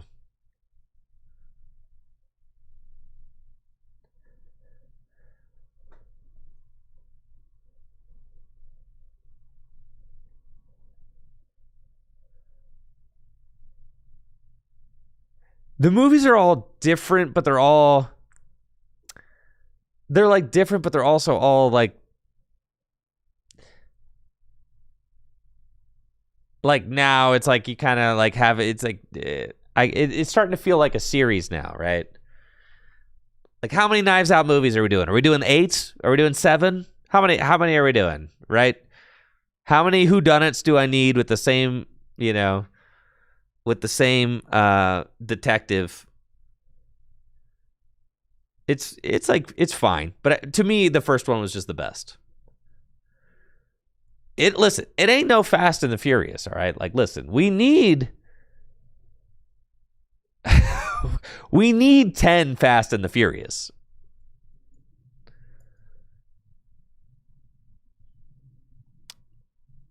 Yeah, we do. We need all 10 Fast and the Furious movies. Okay, they're all incredibly important. Okay. Is Fast and Furious 11 coming? These are the things that I need to know. Is there going to be a Fast 11?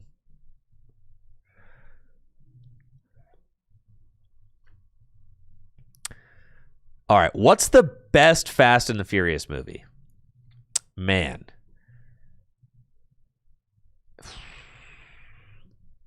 It could be 3. Like Tokyo Drift. Tokyo Drift is crazy. But also 1 and 2 are so good. Tokyo Drift is so good, dude. Tokyo Drift is so good. Really? 1 through 5, I've watched till 7. To me, after Paul Walker dies, it's like, bro, I don't need to be watching any of the Fast and Furious movies after Paul Walker died. It's like, you know what I mean? Like, it's kind of over at that point. But I will say 1 through 5 are like legitimately some of my favorite movies ever. And 1, 2, and 3 are like, dare I say it, perfect action movies.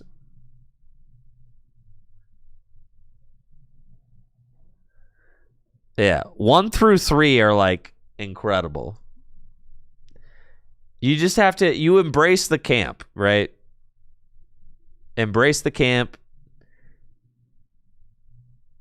So freaking good.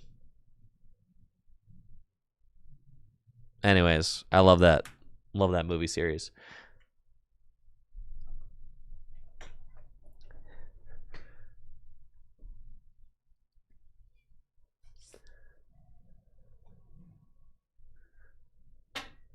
Everyone hates on Tokyo Drift because it doesn't have like the same cast. But it's also so sick. That's why it stands out as like being one of the best ones. All right. Now we got Chris in here with the real questions. What's my favorite Warhammer faction? Space Orcs. Easily. I used to have a Warhammer collection. A little 40K collection when I was in middle school. Yeah, it's always been Space Orcs. Yeah. I had my WA, of course. My WA. I can rattle out. I had a Mad Doc Groxnick. I had some Tank Boys, Burna Boys. I had a bunch of guys.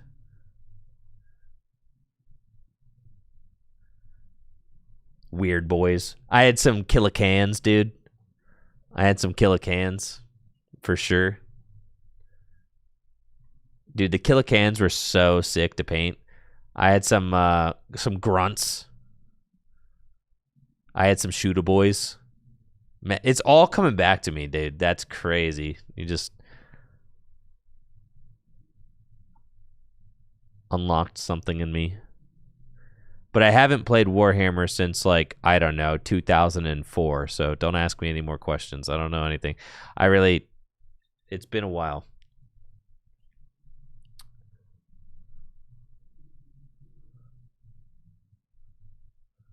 Theory did a cool video on the underground drift scene in Tokyo. You'll like it if you like Tokyo Drift. Just came out last week. Yo, that's hype, Logan Davis. Thank you for the I found some web results. I can show them. Stop it, Siri. Okay, here's a station just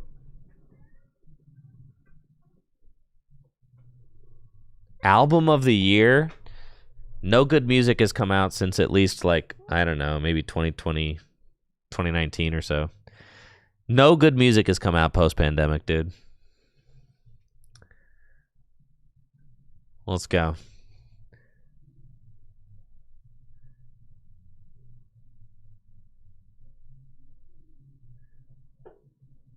All right, we got Alex Carpenter and Tony here. Let's go. Listen to Geese. No, I thought that new Geese album sucked. I'm gonna be honest. I listened to it because obviously it got great reviews, so I listened to it. But no, I was not into it. I've been listening to my favorite album that's come out. My favorite albums that have come out post-pandemic have probably been Cold Visions by Blade and the Baby Keem album. Probably have been Melodic Blue. Those have probably been my two favorite albums that have come out post-pandemic. But like honestly, there's not a ton, folks. Yeah, Blade. Yeah, Blade's one of my favorite post-pandemic albums. Yeah, Cold Visions. Cold Visions goes crazy. Yeah. Nah, Sufjan. Carrie and Lowell was incredible. Age of Odds was incredible. I'll always have infinite respect for Sufjan, but like his newer stuff has just been okay for me, to be honest. Love Sufjan Stevens. I liked Waxahachie. Actually, Waxahachie St. Cloud. Okay, that album's one of my favorite albums that's come out post pandemic as well. I did like St. Cloud a whole lot. Both of Waxahachie's albums have been really strong post pandemic because she got sober and stuff, and has been producing some really really incredible stuff. So, shouts to Waxahachie. She's been doing great work too.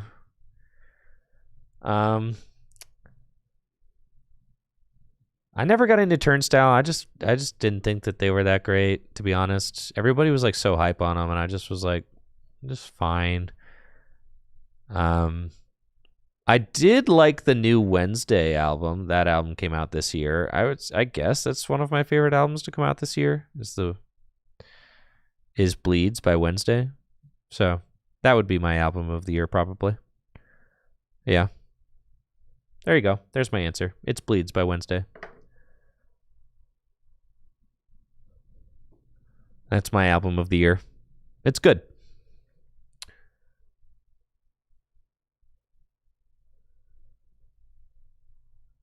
I am like firmly of the opinion that rap has fallen off very hard since like 2018. Yeah. It's just like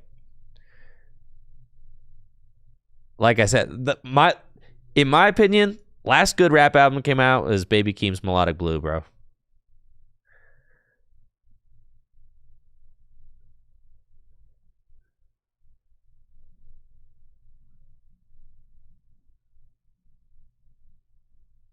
No, I never got into Logic, though people have told me that I look like Logic.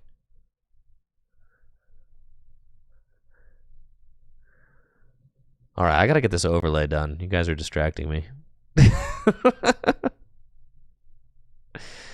Thing about music, though, is it's like entirely subjective, right? So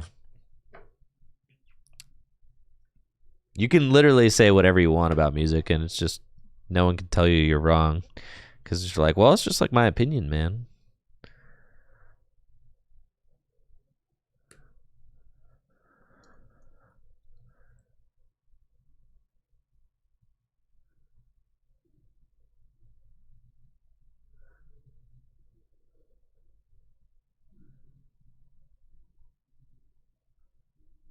All right, we got Alex Carpenter and Anthony Saya. Had to check.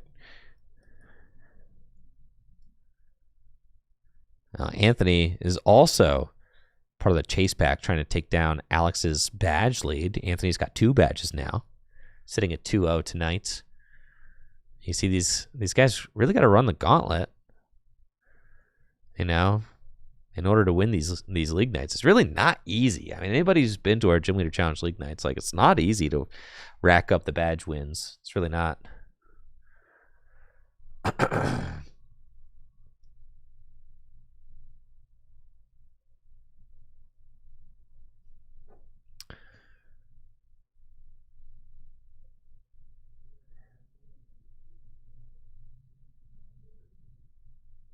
I don't know. I'm like, is there anything as good as like, Future's Dirty Sprite 2 or like Monster coming out?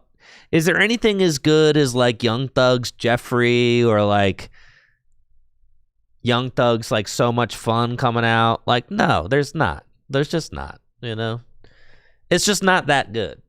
Like there's fine rap music coming out, of course. But I'm just saying, my favorite era of rap music right now is like, it's kind of like, it seems like it's a thing of the past. And that's okay. There's always going to be artists like pushing the envelope, trying new things. But, we had some really tragic stuff. Like I was into Lil Peep. Lil Peep died. I was into Juice. Juice died. Like, it's crazy, man.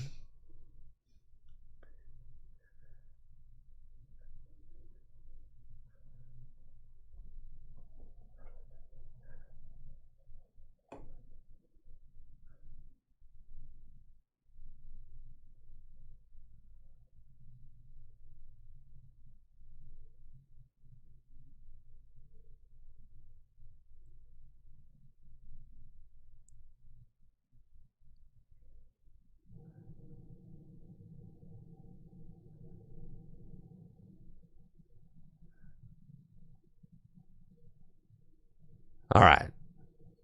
We've got Fighting versus Psychic. Classic matchup in our current GLC metagame right here. Classic. Yeah, lately on my like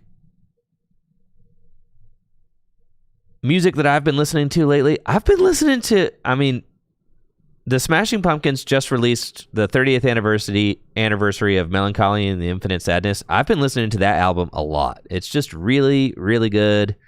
And I hadn't really given it a ton of time. Like, I knew the singles from it. But, there's like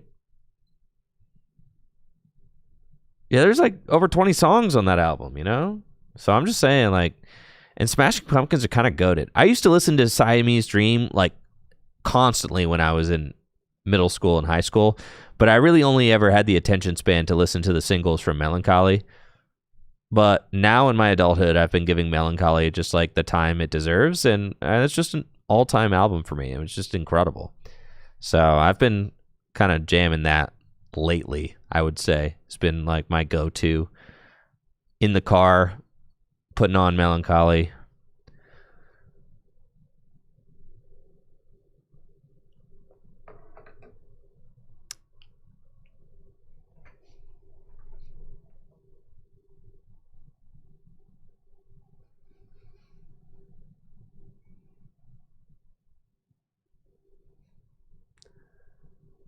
Yeah, Brooke asking, is this the last GLC League night of 2025? Yes, both Christmas and New Year's fall on Thursdays. So this is the final GLC League night of 2025. We've had some great games so far, honestly.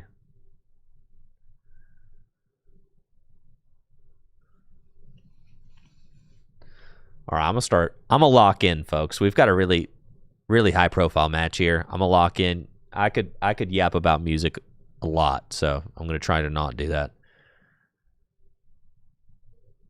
Let's lock back in. Yo, thank you, Ollie, for that sub. I appreciate it. Yo.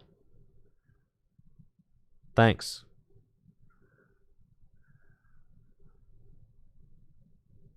All right, so we got Anthony has got an energy on Ogie Dogie. But really, I feel like Fighting used to kind of have the edge in the Psychic matchup before all the tech started to get put in. But now that Psychic is teching for the Fighting matchup, I feel like Psychic should be favored every time.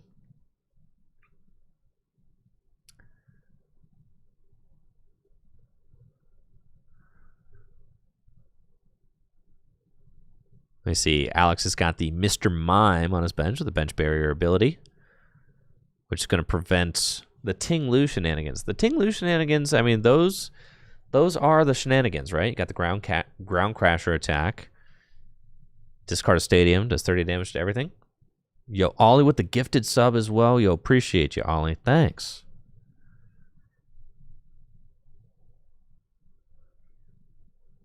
Yo, shouts to Ollie with the gifted. Appreciate you. Ollie, can you Ollie? Do you skate, Ollie? Chat coerced me to get out my skateboard yesterday and actually bust out some tricks here in the studio. So, that's hype, Ollie. Me too. Me too, Ollie. Me too. Yeah, chat bullied me into getting back on my skateboard. And even though I'm a little rusty, I still got my trays down, so we're good.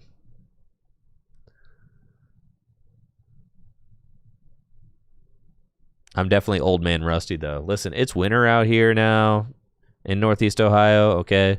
I spent the last 12 months of my life really locked into raising my son and haven't had a lot of time to go out and skate. So pretty much all my extracurricular time is going to like Pokemon cards and running these days, but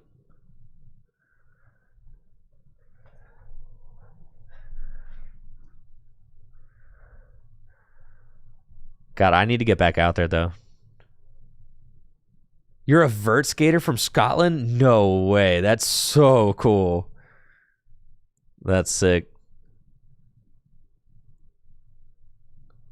Vert skating is so difficult.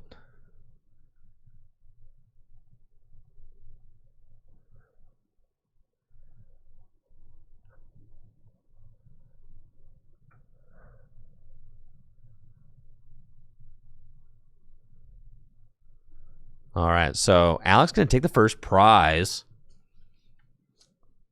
with Boulder targeting down Anthony's Ogie Dogie with the energy on it with Guzma. I mean, this is not the game that the fighting deck wants to play. The fighting deck really wants to get out there fast, start putting on pressure with Soul Rock, spread damage with Ting Lu, and then sweep up at the end with Marshadow. Anthony's not doing any of that. Anthony is now in a position where he's like dead dry. He just has nothing. He's just dead drawing. What the heck? Not supposed to be dead drawing. You're supposed to be using Soul Rock and Lunatone to draw cards. So, nah. We can go back to yapping. This is about to be a total dog walk. Alex Carpenter is just out here swinging every turn, fully set up. Anthony's dead drawing, so mostly back to music. I like electronic music a lot too. Like I've listened to a little bit of Fred Again's new album. It's like all right. There's some songs on it that I like. I was listening to Skrillex's new EP. It's okay. I like Caribou. I like Fortet. I like Hot Chip. I wouldn't say that I'm like super deep into wouldn't say I'm like super deep into like electronic music. There's definitely like people that, I'm not that deep into it, but I like some stuff. I'd say I like Caribou and Fortet a lot. And Hot Chip. Hot Chip's probably like my favorite electronic music artist, I would say. Hot Chip is like low-key beast mode, and I feel like Hot Chip doesn't get the like critical praise that it deserves. That they deserve. Yeah, Hot Chip's been putting out like really good music for a long time.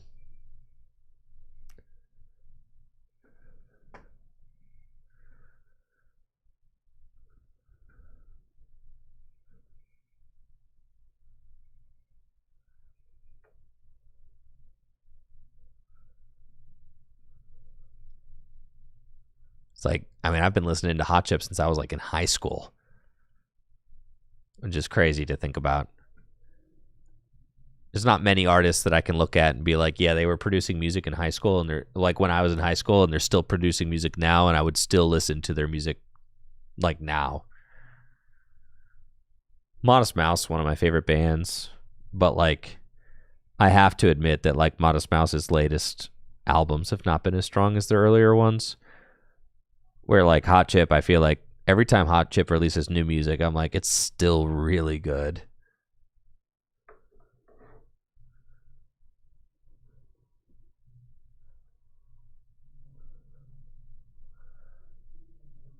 Yo, Ollie, you're from Scotland. You got Gym Leader Challenge tournament over in Scotland. Dude, that's hype.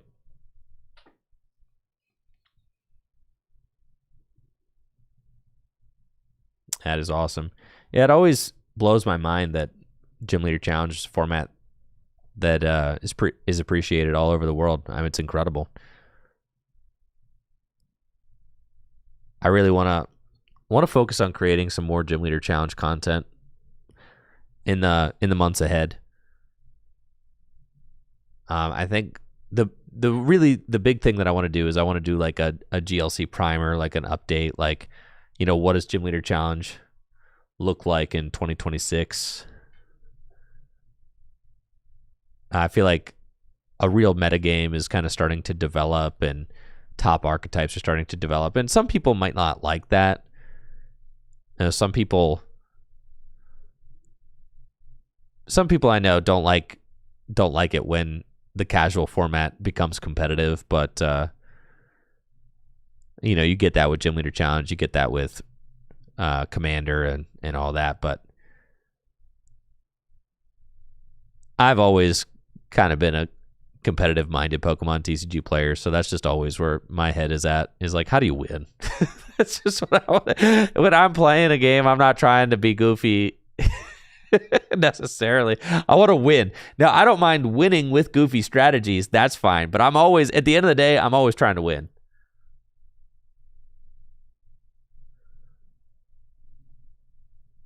Now, winning with something funny, now that's fun, of course, but end goal, if I'm playing a game, I'm trying to win, dude. And really, like, personally, I think that the Psychic, the Fighting, and the Water decks all just have like a lot of really interesting plays and interesting nuance to them, which makes them very fun to play. They're just like very fun decks to pilot. So it helps to make things quite interesting, I would say. All right, Tony has got the Team Magma's Great Ball. You have to imagine that it's just too little too late from Tony right now. More and more Pittsburgh folks are starting to take GLC seriously. That's awesome to hear. Pittsburgh is so close to us. It's only a 2-hour drive. I know we've seen some Pittsburgh folks at our 3Ks. That's really cool that Pittsburgh's starting to get into it more. My turn to come there. Okay, what kind of tournament you got going on in Pittsburgh? You got a big tournament?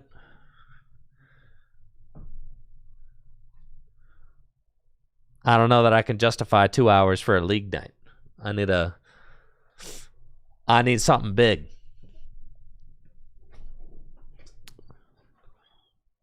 And give me a GLC 1K. Natalie, actually, we might be able to swing it on a regular league night if you guys have got like some cool card stores to visit. I get to see you and Brooke, and that's reward enough. All right. Yeah, actually, now that I think about it, we do love to visit. We do love to visit card stores, just to like visit card stores. That's something that Natalie and I kind of like as a hobby. We love going to card stores. It's just fun. Just seeing like what their selection's like, what kind of cards they got. Like, we're just fans of card stores, right?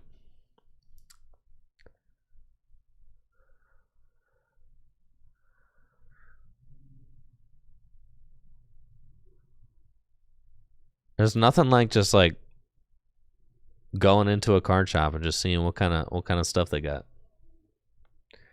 Stop in Sharon, dude. I am way too familiar with Sharon, Pennsylvania. Lee Hoffman.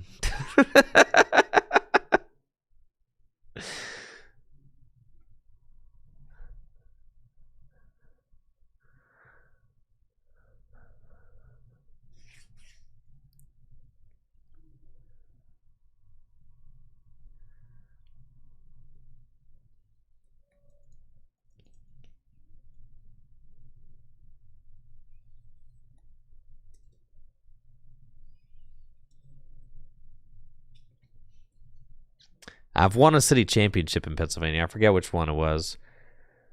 I think it was Butler. Yeah, in the Butler Mall. Wait, what happened? Why are we calling a judge? Why do we need a judge, Ben?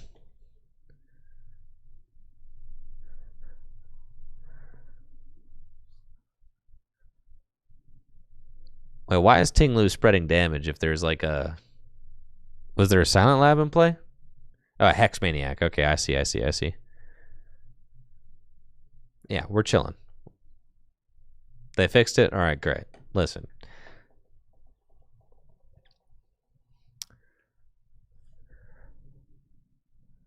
Oh, Alex did refinement under Hex. That's going to be a double prize penalty. All right. He's got the badge lead. Bulk battle in Pittsburgh for hideout video. Could always do that for sure. More card shops, more bulk battles. That's what I'm saying.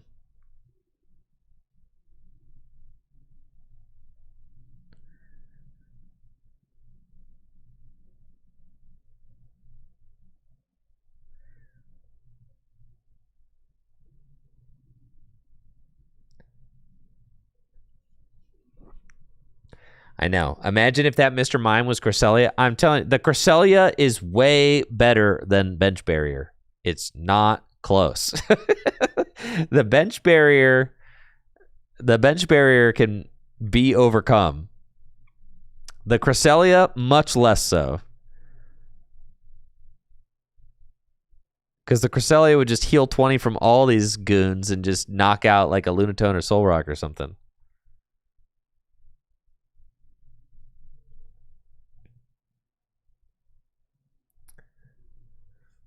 Yeah, the Cresselia is the new hotness as far as, it's not even that new, but I guess it's the hotness when it comes to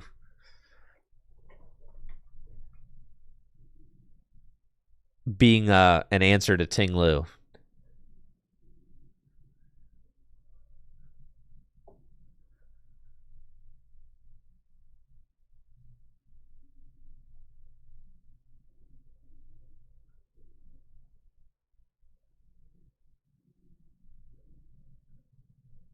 All right, Mysterious Treasure discards Ashian. Trying to hand match with Tony. Tony's only got 3 cards in hand.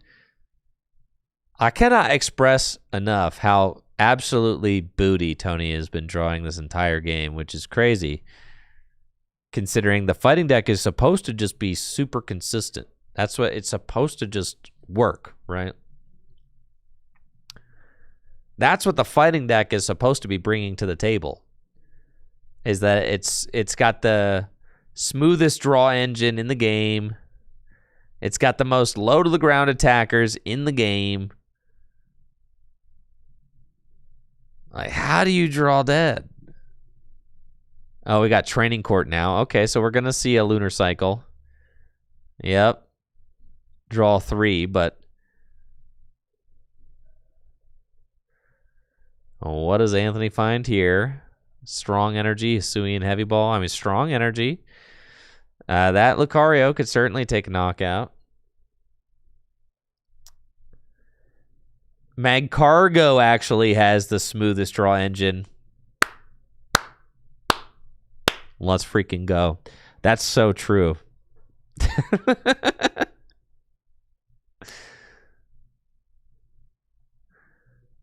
That is so true. All right, Anthony has got Marshadow off Hisuian Heavy Ball. And Tag Call. Oh, baby. What are we getting off Tag Call? Guzma and Hala. Has got Premium Power Pro and Strong Energy in hand. Could take the knockout with Soul Rock. It's true. Soul Rock will be doing 120 damage. Doesn't pay attention to resistance, so we'll take the knockout on the Boulder. IRL Dino with the Prime sub in the 29 months. Yo, appreciate you, Dino. Thanks.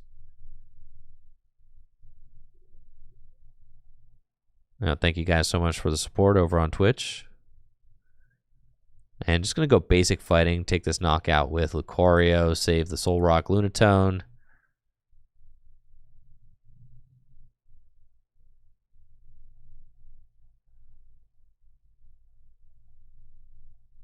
There are 2 Pokemon on Alex's board that would get knocked out by a Ting Lu now. You've got the Mew and you've got the Mr. Mime.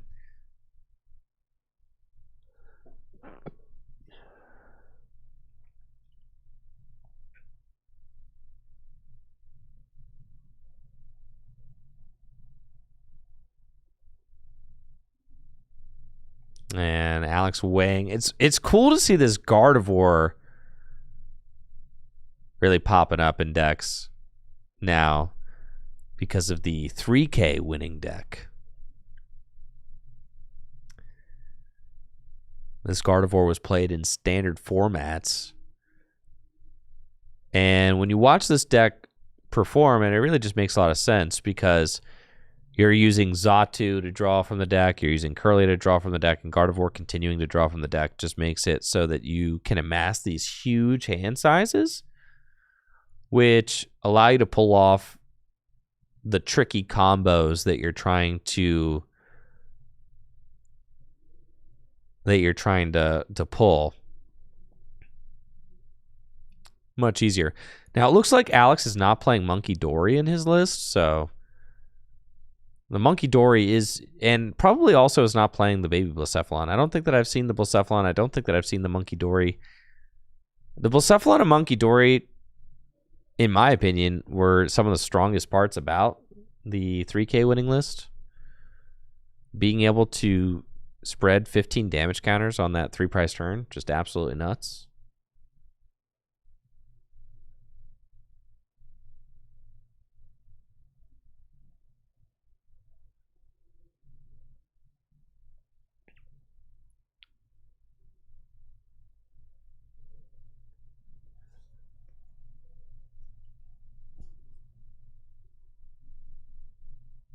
Buddy Buddy Poffin. Just to burn it. And Giratina is taking this knockout. Funny enough, you don't have anywhere that you want to put. Kind of funny. That's why I really don't like Giratina. Unless you are pairing it with Monkey Dory. Judge, dude, this man, learn how to fan draw. Yo, what's up, Azul, with the raid? Yo, appreciate you, Azul. Hopefully you're doing well. Having a nice holiday season. Welcome, everybody from Azul's Twitch stream. We have got the last Gym Leader Challenge League nights of 2025 happening at Full Grip Games. 21 players competing for the win tonight. We've got your badge leader, Alex Carpenter, on the left, playing Psychic against Anthony with Fighting. This is round number 3 of 5. Alex has won with 3 different decks so far this year and was also the league leader, the winningest league player in 2023 and 2024. So Alex is kind of been on tear. I mean, he's definitely the guy to beat. But Anthony has got 2 wins so far this season. And if he can get his 3rd, would be tied with Alex, along with John Patterson. So, very important match. But Anthony has been having a tough time drawing this game. And Alex, on top of that, also has the type advantage playing Psychic over Fighting. This matchup can typically be very close, though. As we see on Alex's board, he's got a lot of damage counter spread from Ting Lu, which can be a total menace for this deck.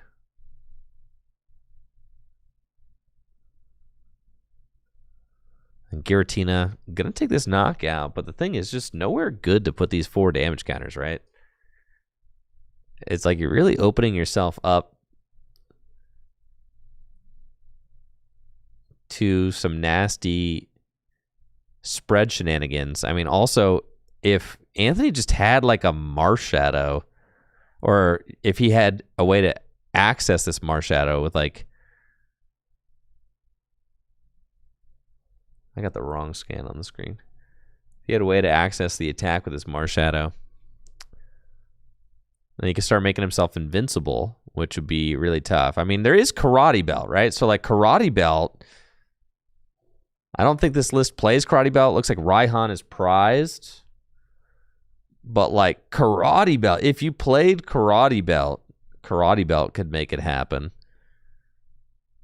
Karate Belt makes it so that your fighting Pokemon's attack costs 1 fighting energy less if you have less prize cards remaining, if you have more prize cards remaining than your opponents. All right, so we got a Lunar Cycle. This Marshadow is a beast if Tony can get it going.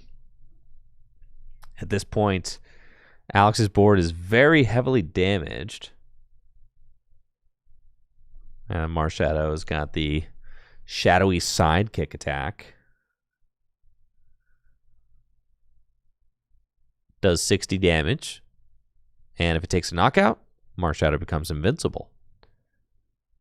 And with all that spread damage on Alex's board, you can see that Marshadow just go for a few knockouts back to back to back.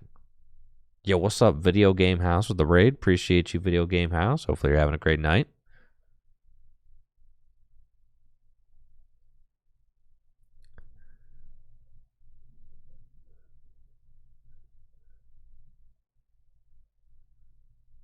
It looks like Blood Moon Ursaluna getting grabbed out of the deck with the Karina, Blood Moon Ursaluna. One of the few attackers in this deck that's not weak to Psychic. At this point, I mean, there are now 3 Pokemon on Alex's side of the board that could get knocked out with a single Ting Lu, right? So if Tony could find Ting Lu plus Silent Lab, then yeah, that's a 3-prize turn.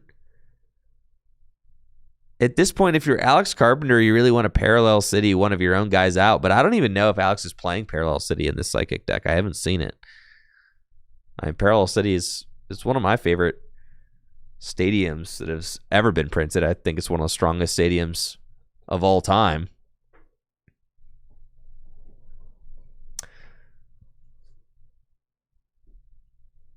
I don't think there's a Silent Lab in here. So if there's no Silent Lab in Anthony's deck, then I do not think he can win. He did just pull the Raihan off of his prizes, though. And with Raihan off the prizes, that means that Marshadow actually will be able to attack this next turn. So there's that. But that would also require that Alex attacks with something that can be knocked out by Marshadow. Yo, thank you. I don't give a chuck for the 100 bits. I appreciate you. Hopefully you're having a great night. Thanks for the love.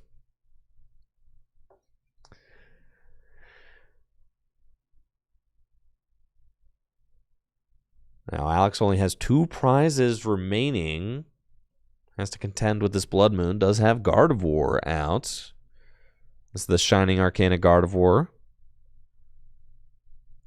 Does 60 damage plus 30 more damage for each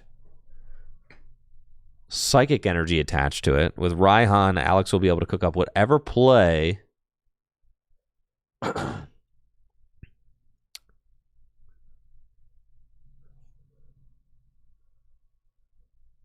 whatever play he wants.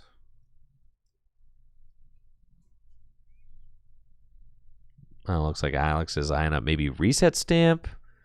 Could reset Anthony's hand to just a few cards.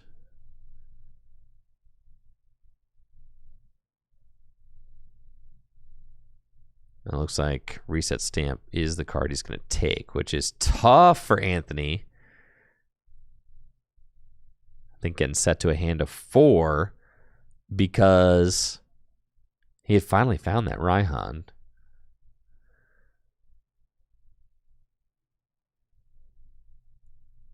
But I don't imagine that Alex will be able to deal with a fully loaded Gardevoir. I mean, we see the Gardevoir, it's got 3 energy on it. Brainwave going to be dealing 150 damage, enough damage to knock out this Blood Moon Ursaluna.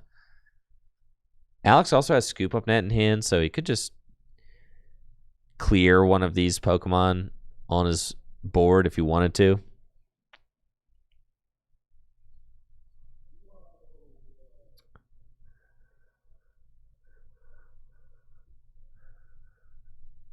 Mysterious Tail. Grab an item off the top 6 cards. And it looks like Alex finds Energy Retrieval, so be able to recover a couple Psychic Energy as well.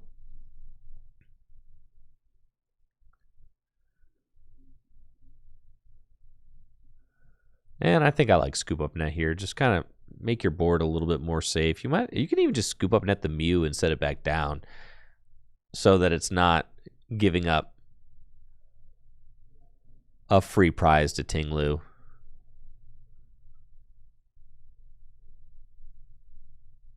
Yeah, I think I would like to see the Mew reset, because you could just put the U-turn board right back on it.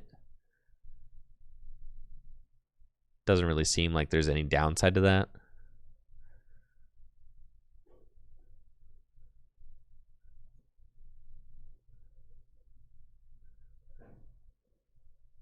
But still, I mean, Anthony does have 4 prizes remaining. So there's probably no valid concern about losing the game this next turn. So you could save the Super Scoop Up as well, or the Scoop Up Net as well.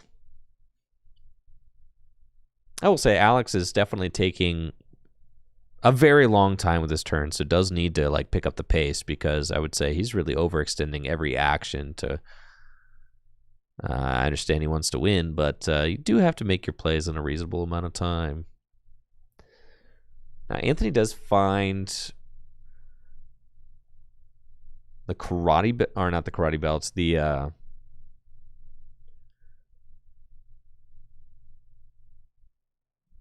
belts that sustains. Why Focus Sash? That's it. Finds Focus Sash.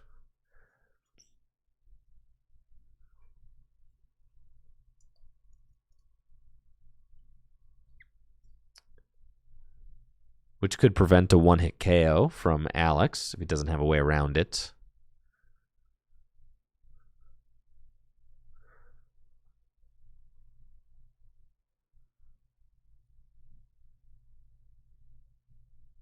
I think Anthony is just out. I'm pretty sure he is out of this game.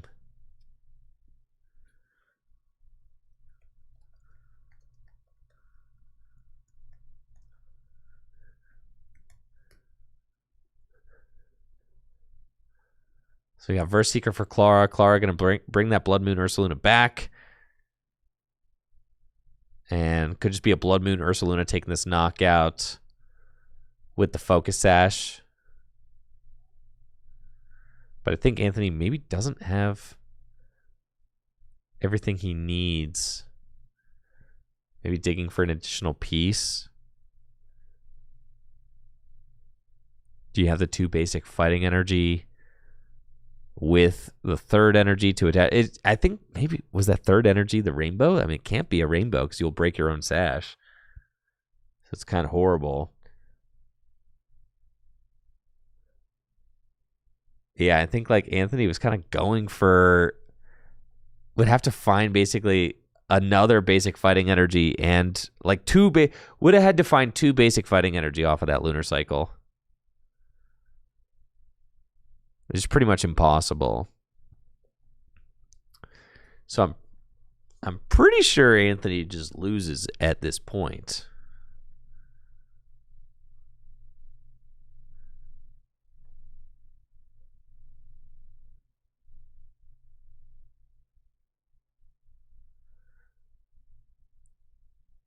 You can just toss the Marshadow into the active, hope it doesn't get one hit KO'd.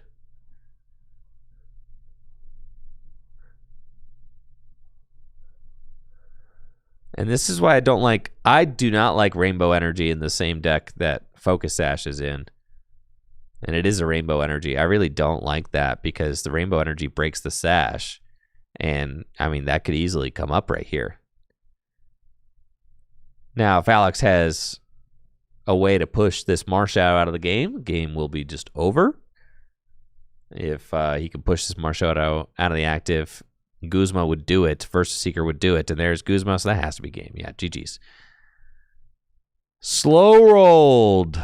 There, slow roll. GG's, round number 3. Alex Carpenter advancing to 3-0.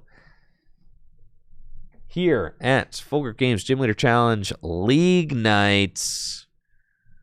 3-0 right now with his Psychic deck. He is on track to earn his 4th badge here at Gym Leader Challenge League. The last GLC tournament of 2025. Both Christmas and New Year's fall on Thursdays, which is our GLC League night here at Full Grip Games. So we'll not be streaming GLC League as there will not be one the next 2 weeks. So I'm sure Alex Carpenter would like to ride off into 2026 with a healthy badge lead. We've got 2 rounds remaining tonight. It is a 5-rounder as there are 21 players in attendance this evening.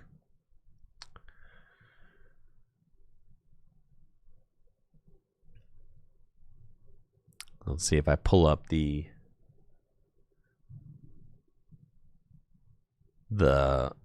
badge board. This is the 2026 badge board right now. Alex Carpenter is sitting pretty with 3, but he just took down Anthony Say, who's got 2.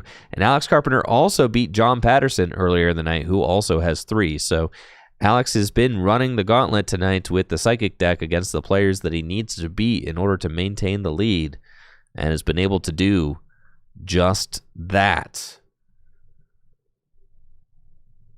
I'm going to take a quick break, and when I get back, we will be back with round number 4 of 5 here at GLC League Night. Thank you so much for tuning in. We'll be right back.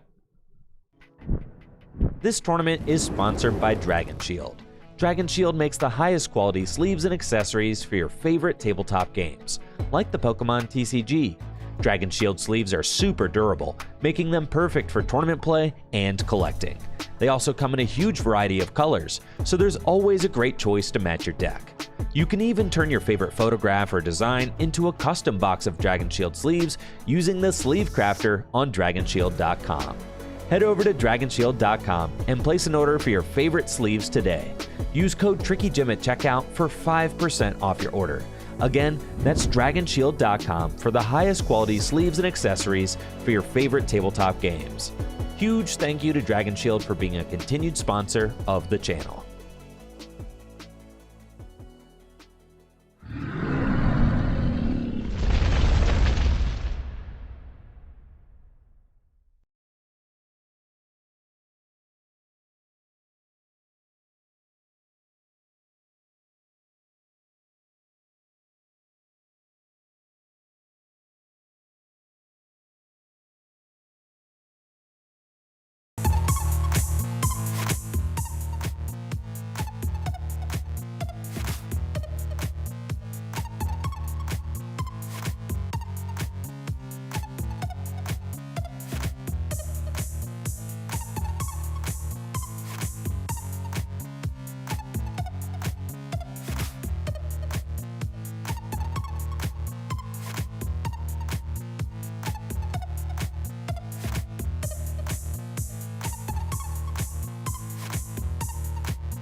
All right, folks, we are back with round number 4 of 5.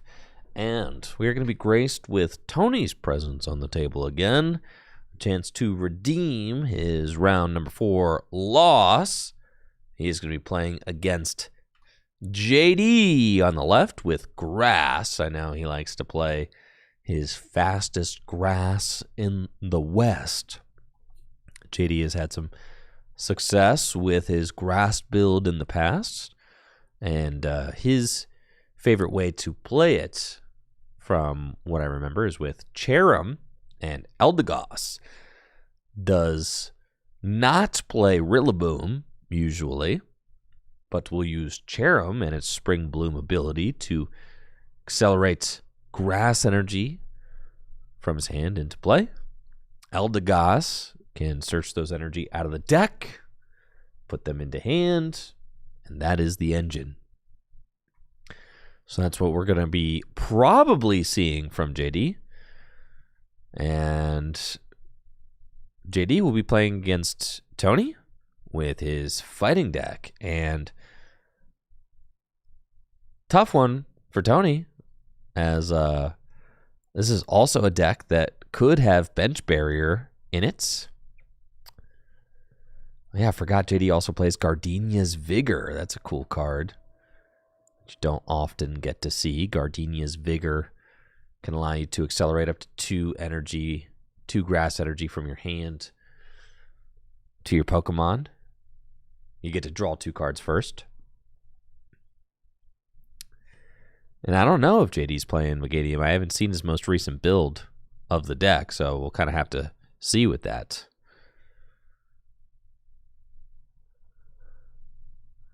And another mulligan from JD, really racking those up. I'm sure Tony will not mind the bonus 3 cards.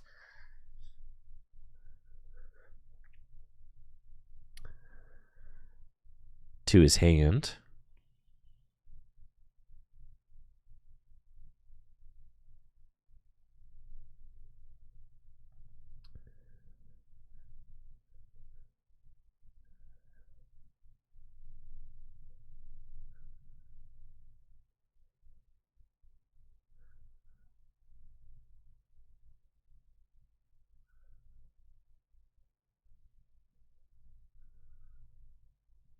Anything for JD? No, again. Unbelievable. 4 mulligans now. It's a bonus 4-card opening hand for Tony. It's absolutely ridiculous. This is going to be huge. I mean, Tony's already got a very strong-looking opening hand. Outs to multiple fighting energy, Arven, Quick Ball, Artisan. I mean, everything you could really want, Tony's got.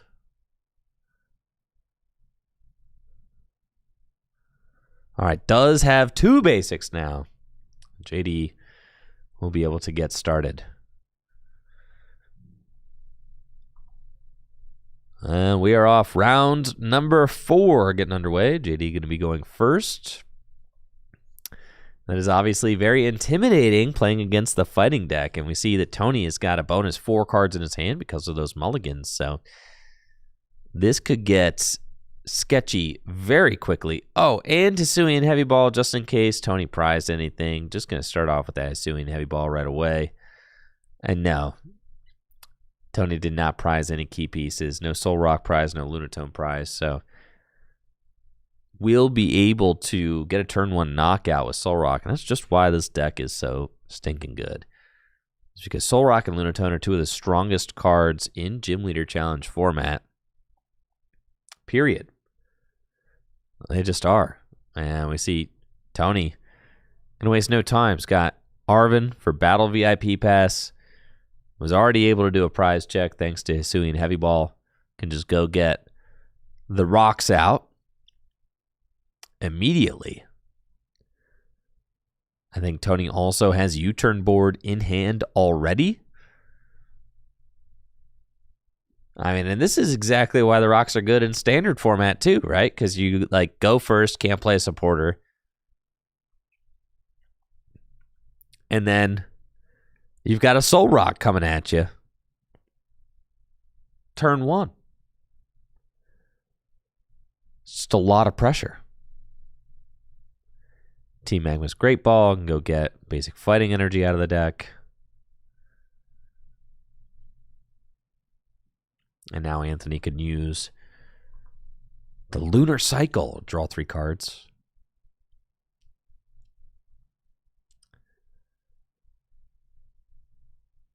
U-turn board can pivot that Riolu out of the active easy.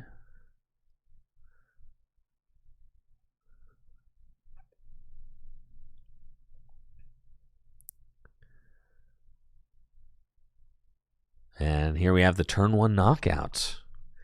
With Cosmic Beam, that Capsa Kid doesn't stand a chance. And that is pressure. What can JD do? Does have Timer Ball, which can maybe go fetch a Grottle. One heads. Grottle can then use its Sundrenched Shell ability to go get another grass Pokemon out of the deck. I know JD's also got Ball Guy in hand.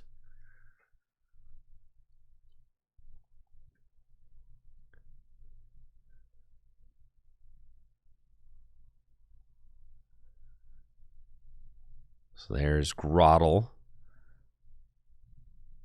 And I think JD also has Escape Rope, which is going to be good for him, as he's going to want to try and protect this Grottle if he can.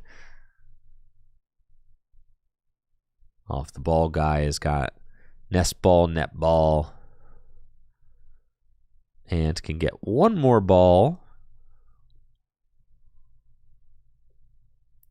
Certainly wants to dig these basics out of the deck. Just staring down a fully loaded board like that. And Anthony's got Guzma in hand as well, which is just really devastating. Because that means that Solrock will get to target down whoever he wants to on JD's side of the board on Anthony's second turn as well.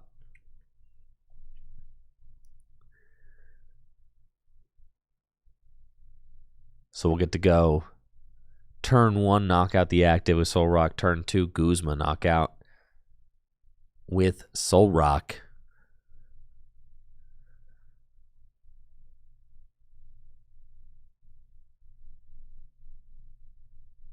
So JD has to try and establish a board that will be able to withstand one of the Pokemon getting picked off.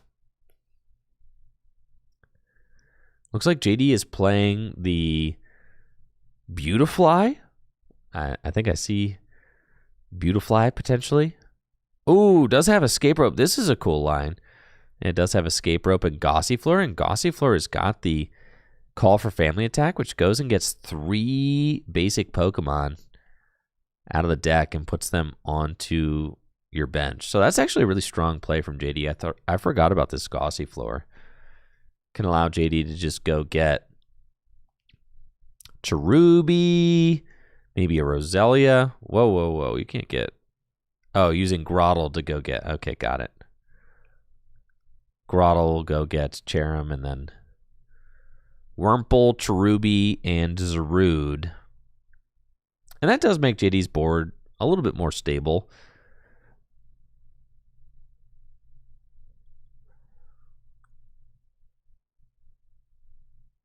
Fighting Gong. Gonna grab a basic fighting energy for Anthony. Can either attach that to one of his Pokemon or Lunar Cycle it away. Probably going for Lunar Cycle.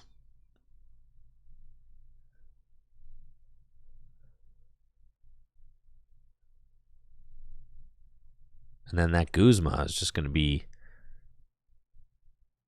tough to deal with. And I'm curious to see what Anthony will take out. I have to imagine it's the Grottle. Anthony does have... Well, the Muscle Band in hand doesn't actually get the knockout on the Grottle. I know Tony does have Muscle Band, but that would only be 90, which would actually be 10 short on the Grottle. So then it's probably Cherubi that you want. Now, the fun thing about this I sure hope JD is playing Roserade. I don't think I saw Roserade in JD's deck. I feel like Roserade is just so insane with Force of Vitality. But I'm starting to get concerned that maybe JD does not have Roserade in his list. Boss's order is going to bring up the Cherubi. Now, it is possible for JD to potentially recover the Cherubi instantly thanks to the Force of Vitality.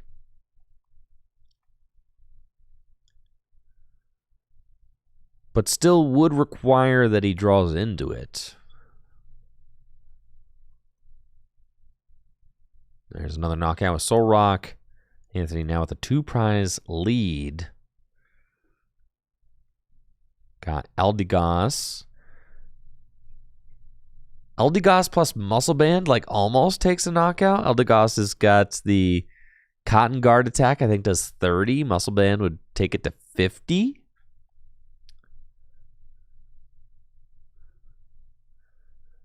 Times 2 for weakness. 100. So it's pretty close. Ultra Ball actually going to discard Cherim. Go get the Silicoon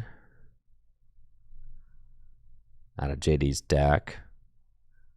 Which again evolves into Beautifly. And then Iono sets Anthony to just a 4-card hand, which is something that he desperately needed to do because Anthony, I think, also had Guzma in hand.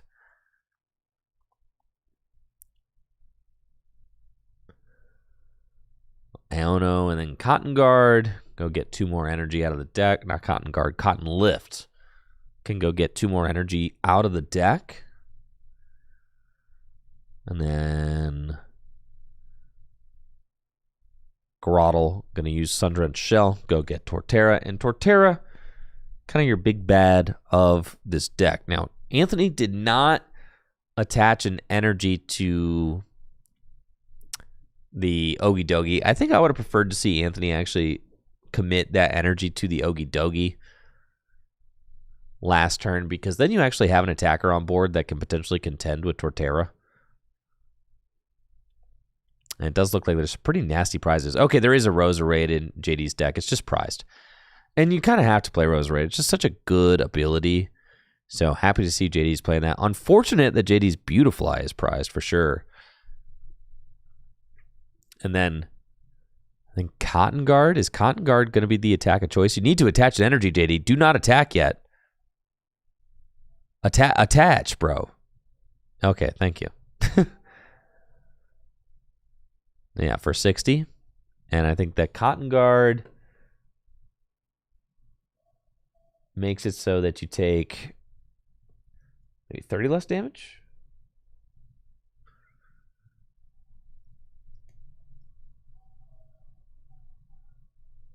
Yep, 30 less damage. So Eldegoss a little beefier now.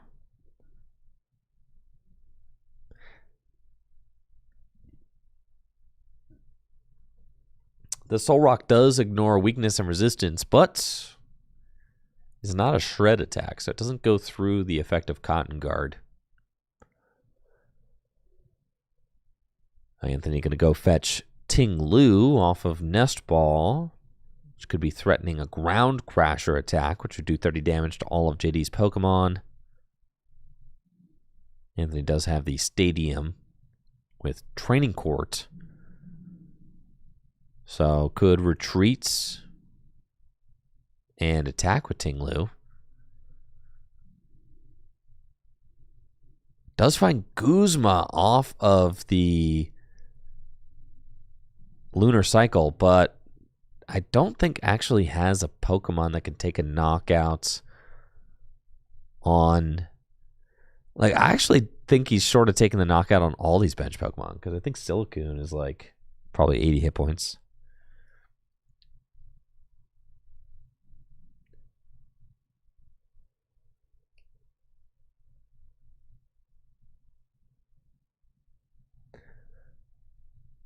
Yeah, I think it is 80 hit points.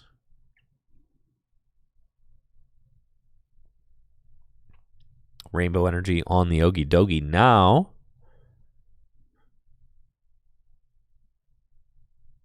Could use Hex Maniac, stop abilities. I mean, that's always like fine. But I think Anthony's missing this knockout. And this is why I really would have preferred it. I really would have preferred if Anthony attached an energy, not to Marshadow, but to Ogie Dogie this last turn. Because then Ogie Dogie could have just knocked out the Grottle, right? I think the energy attachment on the Marshadow was too cute. Anthony drew into energy plus Guzma. I mean, he could have just knocked out this Grottle before it ever had a chance to come up. So I really think that that was just a misplay, assigning the fighting energy to the Marshadow. I think Anthony was getting out to a strong start, and really when you're getting out to a strong start like that, you just need to keep the pressure on.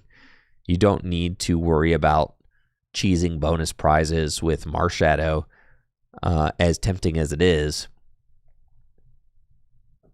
You just got to keep the pressure on with your strongest attackers. So Anthony's certainly getting punished for that, missing the knockout this turn and really giving JD kind of a foot back into this game potentially. As now JD has a Torterra on board and can use Lana's aid to recover the Cherubi, Cherum, and Capsakid. Cherubi going back down. Poor Cherubi only got 40 hit points. Halucha plus Ting Lu would knock it out. And Torterra can take this knockout. JD will get to select his prize. They are face up. I imagine he wants that Beautifly. Yes.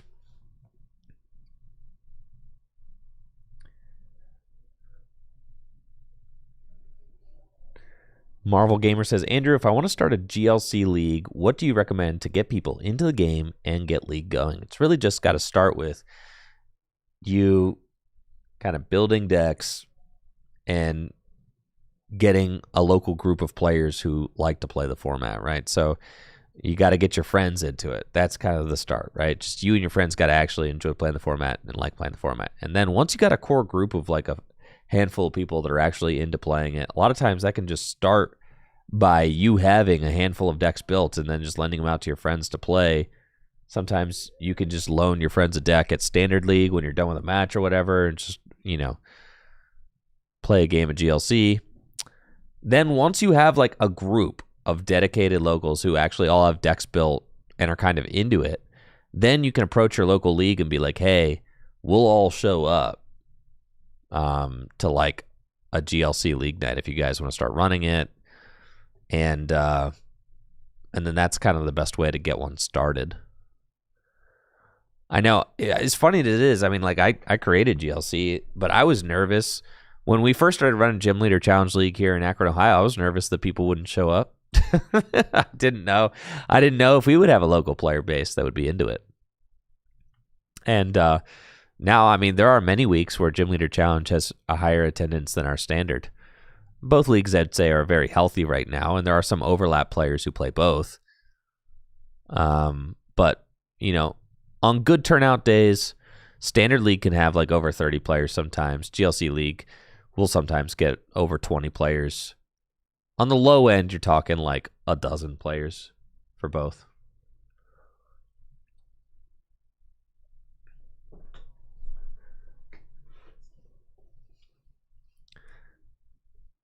Now, Anthony has got the Guzma to take out the poor Cherubi with Marshadow. Marshadow now invincible because of his shadowy sidekick. And then N played from JD, but with the Ogie Dogie waiting there, you got to be a little bit nervous. Even if Marshadow doesn't manage to take a knockout this next turn, Ogie Dogie will certainly be able to come up and knock out whoever.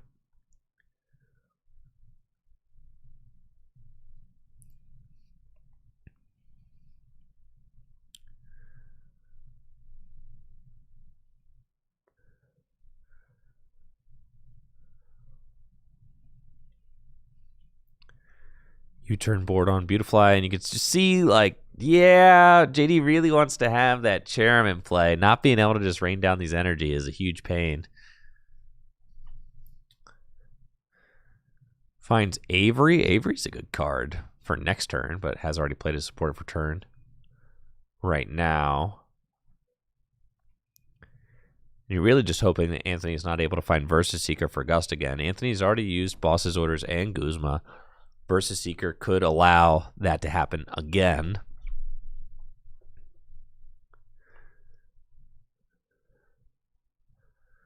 And of course, with Professor's Letter, drawing into the Versus Seeker is an option, as Professor's Letter is going to net 2 energy out of the deck, thin the deck, and get the energy in hand for Lunar Cycle.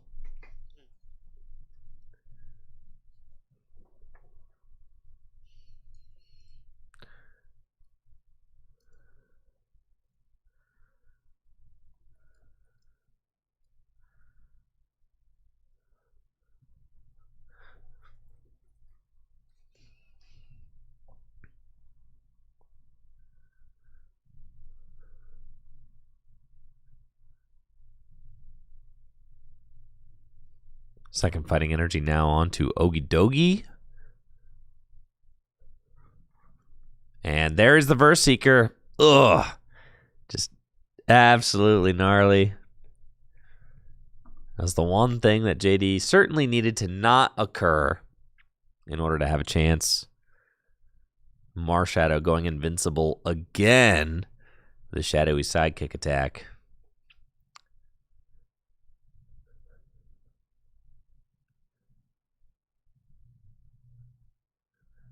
Now JD needs to have a way to push around this Marshadow, or else it's just another turn of not taking a prize.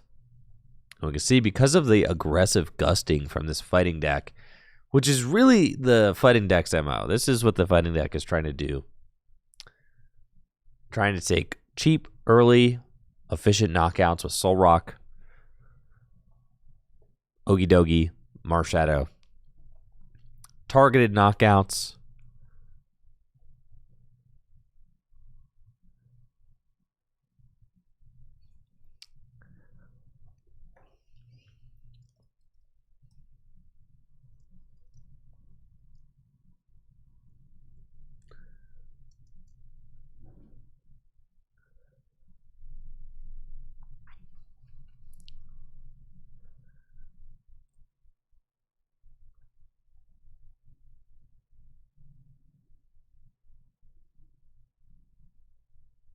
JD's got an Avery. I've got someone in the chat is saying that somebody should sell a trainer toolkit for Gym Leader Challenge. And that is something that would be very cool to do. But the problem with selling pre-constructed decks and selling like a trainer toolkit as like a business, like Full Grip Games could never do that because we sell all of the cards as singles. And selling the cards as singles is the best thing that a business can do for its customers, because customers, you know, can get the exact card that they need. The problem with Gym Leader Challenge cards is that some of them can be kind of pricey and hard to find. And if you take all of your, you know, best Gym Leader Challenge trainers and you put them in a kit for people to buy, people would expect that kit to come at like a discounted price, right? Because you're buying like all these different cards together. But then with the time taken to assemble the kit and put everything together, it's actually costing the business more money than selling them individually to put them into a kit. And then the customer would expect that kit to cost less money than all of the cards bought individually, when actually it costs the business more money to put them all together. So no business will really ever sell GLC trainer toolkit or, you know, pre-constructed GLC decks, because it takes time and energy to put all those together, and the end result is a product that people would want to pay less for than the sum of its parts, if that makes sense. So really the answer is that the Pokemon Company International needs to give us a GLC or expanded trainer toolkit. That would be sick.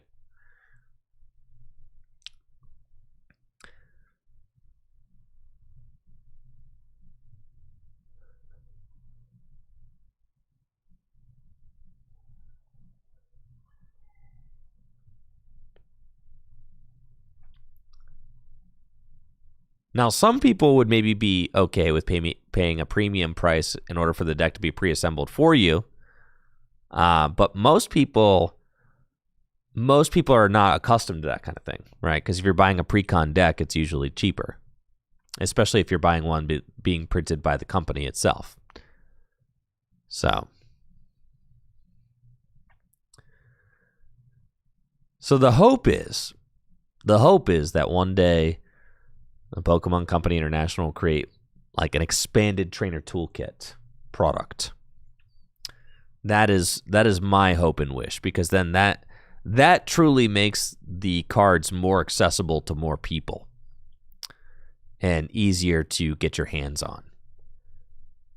So that is the hope. You know, that is not something that card shops can replicate. A card shop cannot replicate, TPCI actually creating that product.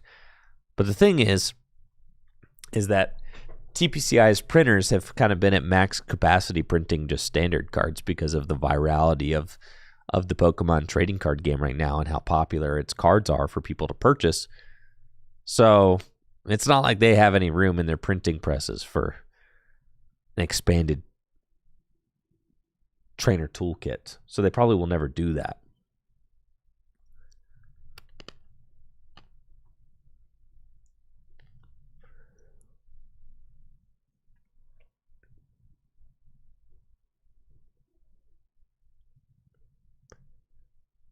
But I'm always, hoping that the Pokemon Company International will support its expanded card pool in some way.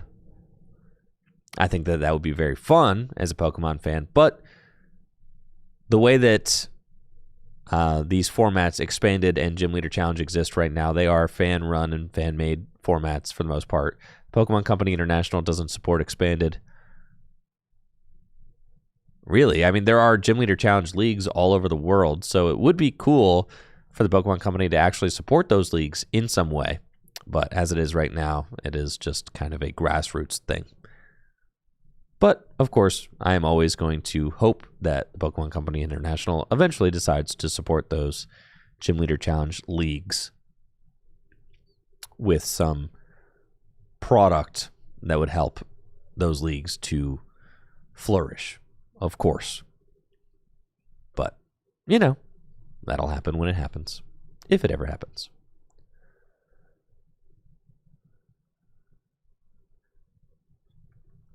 I know. I did see that Millennium Print Group is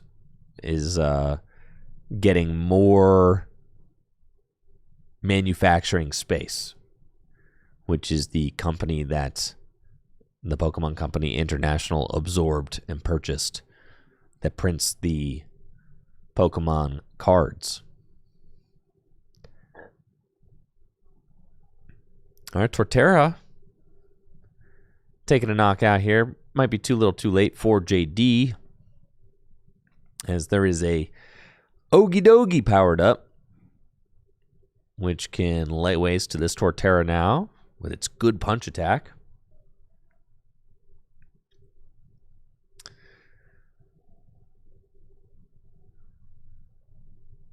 I also fear, I hate to say this, but I fear that the Pokemon Company International is actually scared that if they print expanded cards, that people will think that they are standard legal. I fear that TPCI legitimately has that concern, that people are not really with it enough to know that if they print a card with a non-standard legality. I suspect that is a legitimate concern, which I hate that, assuming that your player base is not, capable of understanding something is a valid concern, that they can't understand the concept of, standard legality and expanded legality, because we used to have standard and expanded formats, right? Now, the Pokemon Company International has never printed a product to support its expanded format, and expanded eventually died.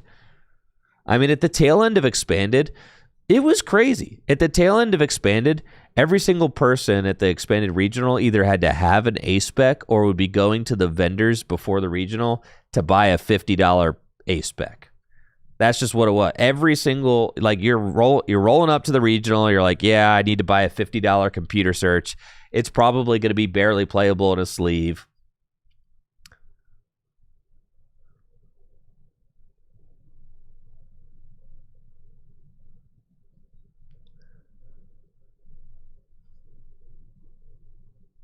And despite the fact that, like, A-specs were very expensive and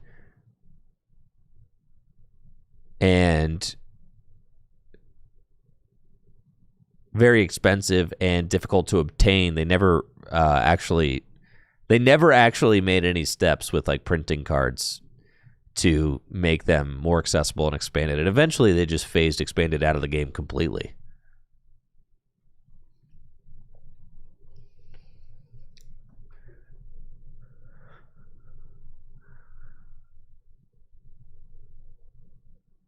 But yeah, I mean, I think more support for more formats in the Pokemon trading card game, I mean, that's just incredible, right? I mean, like, in my dream world, the Pokemon Company creates, like, a draftable booster that you could draft at your local league, right? Like, that's...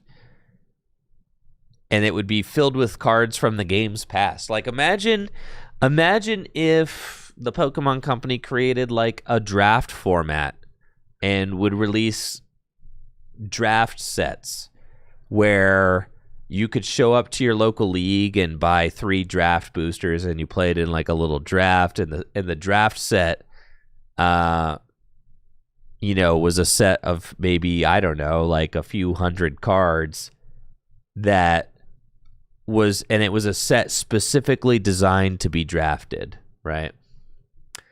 You literally got Kyle Sukovich working at the Pokemon Company International. If anybody could create it, that man certainly could. He's created the Chaos Cube, which is one of the most popular Pokemon TCG drafting experiences that anyone's ever made.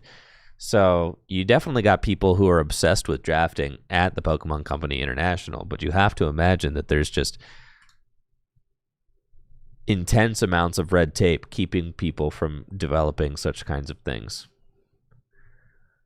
But, I mean, more support for more formats will just make the game healthier in the long run. But TPCI is also kind of embarking on this adventure to try and get more people to literally just learn how to play standard. So, like, I almost don't mind the kind of oversimplification of the Pokemon TCG experience right now, because I feel like TPCI had to take Pokemon from a game that, like, nobody actually knew how to play and turn it into a game that everybody knows how to play. So right now, like, they cut out expanded format. They pretty much are just ignoring it, right? And are just focusing 100% of their energy into standard format, promoting standard format, teaching people how to play standard format, etc. And that's because they need more people who are familiar with the Pokemon trading card game from a collecting vantage point, or even just kind of like a casual fan vantage point. They need more casual Pokemon fans to learn how to play the Pokemon trading card game. And by kind of ignoring all other formats and just fixating on standard format, you do kind of, like, you narrow in your messaging, and you kind of narrow in your kind of like your game to make it more accessible. By simplifying the game, you make it easier for people to pick up and learn, right? So, like, I kind of get it from a strategic standpoint why you would just, like, not even touch other formats and stuff like that. But the hope is that eventually, once the Pokemon Company International feels like they have been successful teaching more players how to play Standard and how to play the game, and once they feel like they have grown that base of players to a point where they can afford to give a little fan service to the people who like to do more than just play Standard, right? Then it would be really cool to see the Pokemon Company International actually support those alternate formats and like alternate ways to play. Now they're not doing nothing. I mean, like, you've got the trainer trials on the Pokemon Trading Card Game Live, which is cool to see. Gym Leader Challenge is a supported format on the trainer trials, on the Pokemon Trading Card Game Live. Now, unfortunately, the Pokemon Trading Card Game Live doesn't have cards. It doesn't have cards before Sun and Moon, unfortunately. So you've got the entire XY and Black and White blocks are not coded into the Pokemon Trading Card Game Live right now, which is just unfortunate and really limits the amount of alternate formats that you can play on the client. And that's kind of like the biggest, one of the biggest shortcomings of the Pokemon Trading Card Game Live is that the card pool is just much smaller. And, something like Magic the Gathering, Magic the Gathering kept... you compare it, you could just compare it apples to apples. Like when Magic the Gathering created Arena, they kept Magic online so that people could continue playing those fan formats. And they support both, right? But the Pokemon Company International pulled the plug on the Pokemon Trading Card Game Online, which had the entire expanded pool coded into it, to put all their eggs in the Pokemon Trading Card Game Live basket. So...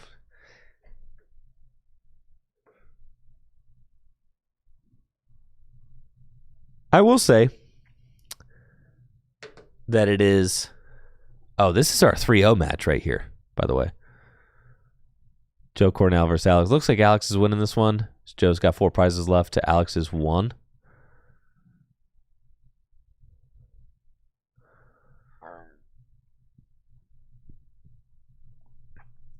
I will say, though, it is kind of neat to be involved with like a grassroots format and way to play the Pokemon Trading Card Game, though. Like, we do it for the love of the game. We do it because we do it, purely for the love of the game. So, support is always nice, but I never count on it. At the end of the day, we're out here doing our own thing at Full Grip Games and kind of just enjoying the game the way that we like to play it. And it's exciting to see other card shops kind of pick up Gym Leader Challenge and support it themselves as well. I mean, it'll get to the point where there are just a ton of leagues all over the world playing Gym Leader Challenge. Whether or not, TPCI wants to support that in any kind of way, it's really up to them. But, card shops will continue hosting tournaments. If people show up for a format to play it and pay money to enter the tournaments, then card shops will keep doing it. So really, that's all that matters. I mean, really, the support for TPCI is like, it could just continue being a grassroots thing, and that's perfectly okay. I'm kind of like, I'm totally okay with that. If that's the way it ends up being, that's cool.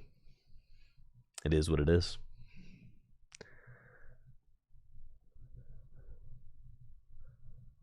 It just would be cool to see.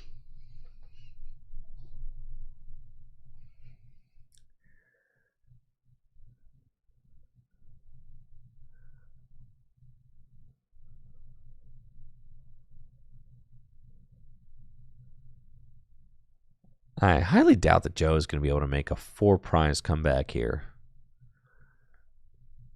Joe and Alex are both 3-0.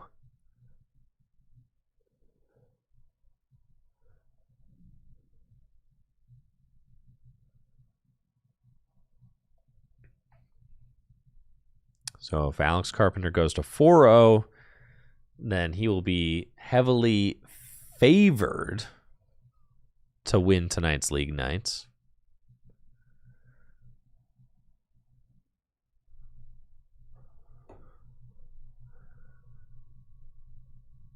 Honestly, yeah. I mean, my favorite part about Magic the Gathering is that you can draft it. I mean, I just like drafting. I like being able to queue up and just draft whenever. That's fun. I just enjoy drafting, right? It's a fun way to play any trading card game. And Magic the Gathering just has like the best supported draft mode out of any trading card game, right? So like naturally, if you like drafting, you might just be into Magic. And that's the thing. Yeah, we got Tyrion in the chat says, I quit Magic 2 months ago because of the cost. Draft's the only fun way to play it. Yeah. I mean, like I'm with you. I don't have any interest in playing standard Magic or any other formats really. I had some buddies over the other night that were showing me their pauper decks. Like I thought that was like relatively interesting. But draft is like my favorite way to play Magic because to me that's like the most interesting part about the game is that every set is its own mini format and that you can kind of like learn those mini formats as they get released. But then the huge problem with it is that Magic is incredibly toxic with the way that they price their online like packs. If you want to play Arena, it is like incredibly expensive to play Arena. Like grossly so. I know because I've dropped, you could easily drop $100 on Arena in just a single sitting.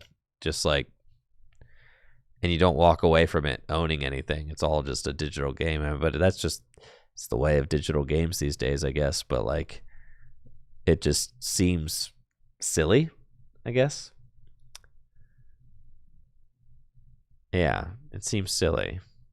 Just wasting all that on a digital game. And but then like in order to draft paper Magic, like that's more fun in my opinion to draft paper Magic. But then you own all these cards and I'm like, I don't need these. Cuz like I just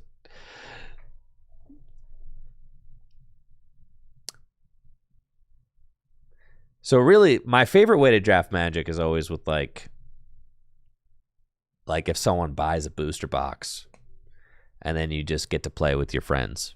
You kind of draft with a group of friends for the booster box.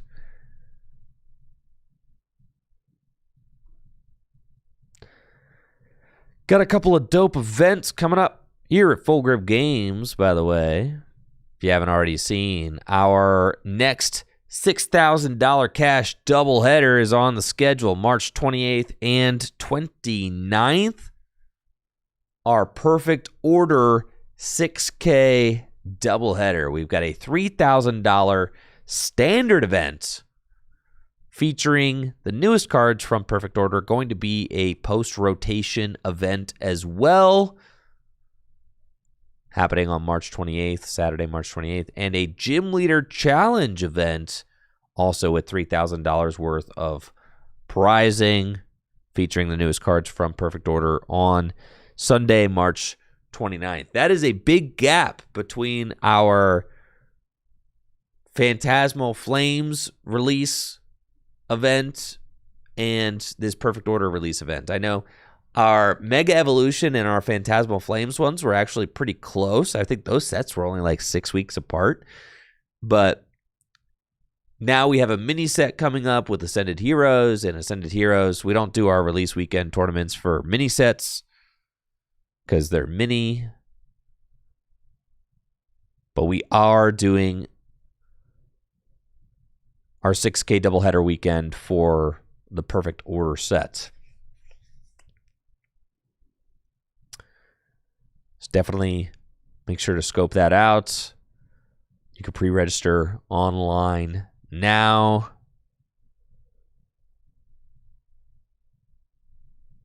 Let's freaking go. Also, if you get top 8 at one of our release weekend events, you get an invite to our free invite-only 5K happening in August 2026.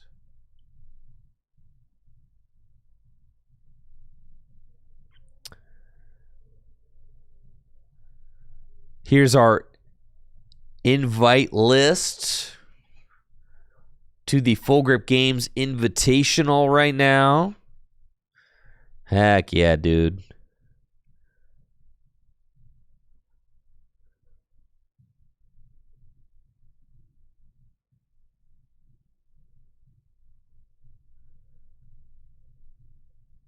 Going to be a hype event for sure. Very much looking forward to the Invitational is going to be sick.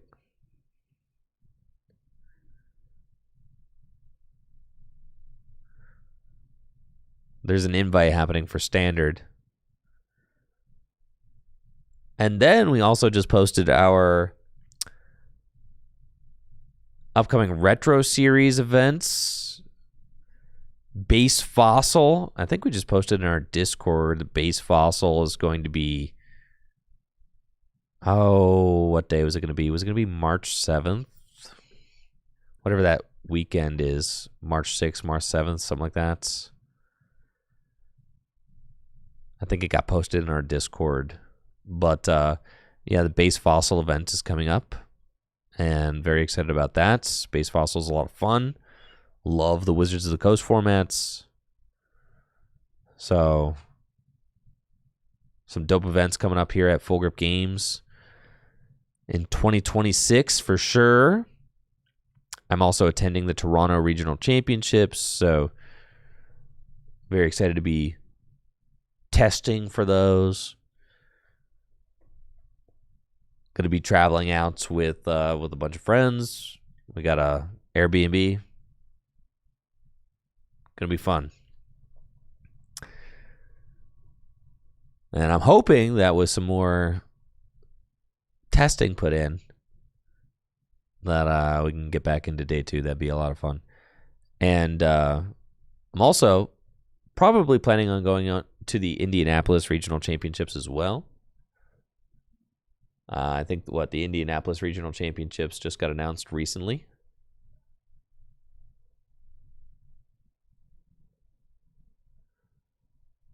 We've got our 5th and final round here at GLC League Nights. Getting posted now. We'll see who we got on the feature match.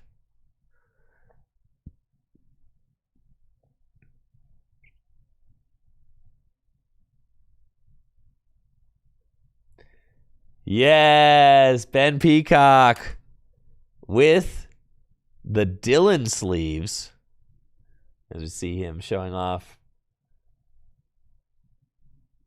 the custom Dragon Shield sleeves featuring his friend Dylan.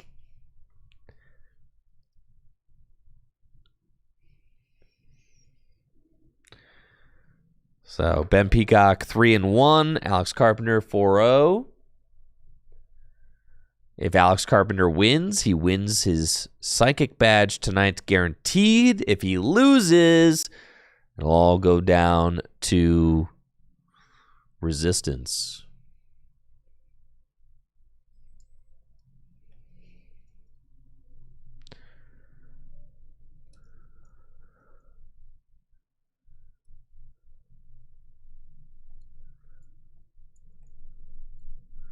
Got Gym Leader Josh in the chat asking if I've played it much GLC lately myself. Not in the last 2 weeks, since December, I would say. I did not get to play much GLC in December. 0, actually. But in November, I played quite a bit of GLC. Yeah. I got to play some in November. So. And leading up to the Phantasmal Flames set release, leading up to Mega Evolution and Phantasmal Flames, I felt like I got to play it a decent amount. Yo, for real, y'all, yeah. You want to get your own custom sleeves. Code TrickyJim at checkout, 5% off. Let's freaking go. You can get yourself sleeves with your best friend posted on them. Or someone that you just feel like putting a silly picture on your sleeves of,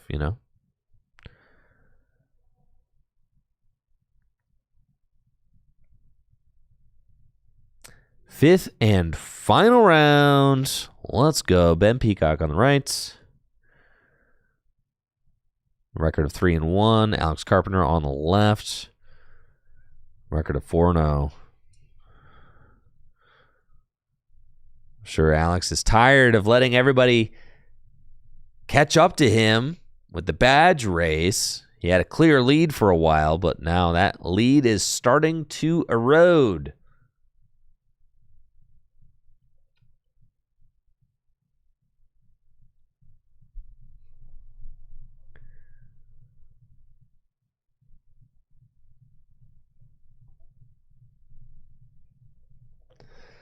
Very excited that we're getting to witness the Dylan sleeves in round number 5. Absolutely incredible. And our 5th and final round of GLC League Night is underway. Psychic Mirror. We've got both players are playing, I think, the Zot2 blindside TM shenanigans. So it'll be interesting to see if either player can pull off that play with the Natu. The Natu has got the Delta Plus trait, an ancient trait, which it allows it to take an additional prize card if it takes a knockout.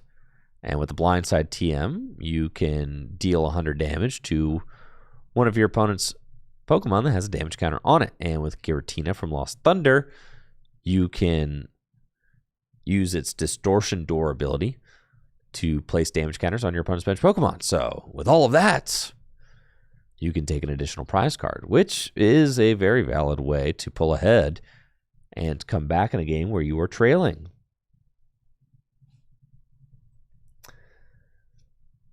I got Night City Nomad in the chat asking, do I have any GLC conquests planned? I don't have any on the schedule right now, but you know what? I would love to host another one now that I feel like I've actually had a chance to brush up on GLC and I'm really kind of dialed into the meta and the format now. I feel like I would, I'm in great shape. I feel like I would literally destroy anybody for sure. So yeah, I would love to do that. I got to get my locals back up here for a GLC conquest so I can show them who's boss again. That's for sure. Yeah, I would love that. That'd be great. Problem is, got to figure out a 4th deck. It's like, I'm going to have Psychic and Water. Everybody knows that. Okay, but got to figure out a 3 and a 4 deck. Maybe I get Fighting. Maybe I get Metal. Maybe I play Grass. You can actually play, the thing about a GLC Conquest, you can actually play decks like Dark, and it's probably Dark is in there for sure, because like Dark is a bad fighting matchup, sure, but you know, in a Conquest you can only play that once. So yeah, Darkness for sure going to be in there.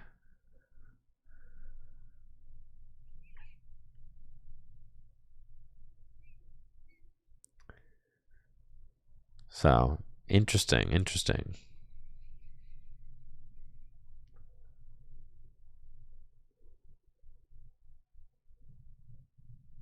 Looks like Ben's got the turn 1 Arvin.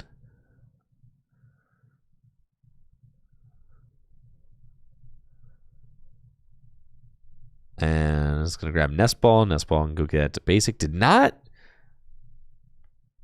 choose to go get Buddy Buddy Poffin, notably. I think wants to get the turn 1 knock. I think my dude is going turn 1 knockout with freaking Boulder, man. Like, I think that's what we're about to see. Holy crap, dude.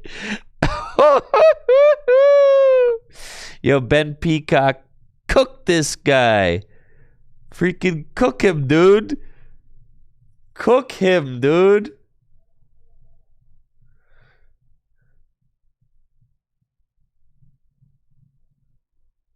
Conquest with every type. All right. Now we're talking. Dude. A conquest with every type. First to win with every single type.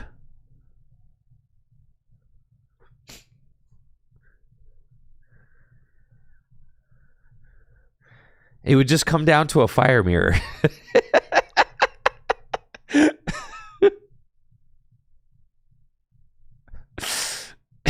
It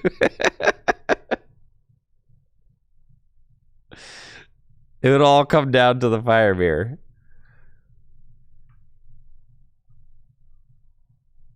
Dude, Ben Peacock. A fairy mirror? No, fairy is not acknowledged.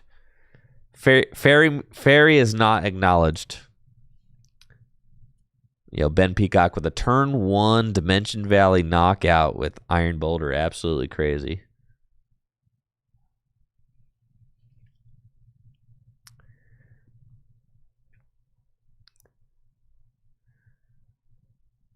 And I think Alex is just dead drawing.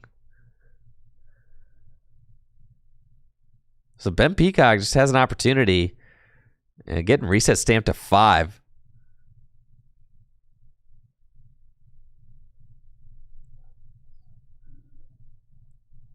And just has to pare enough of his hand down to swing with Boulder. And really, has Marnie in hand, you do not play that Marnie. Not even close. You just play it down to 3. I think he's got 3 burnable cards in hand.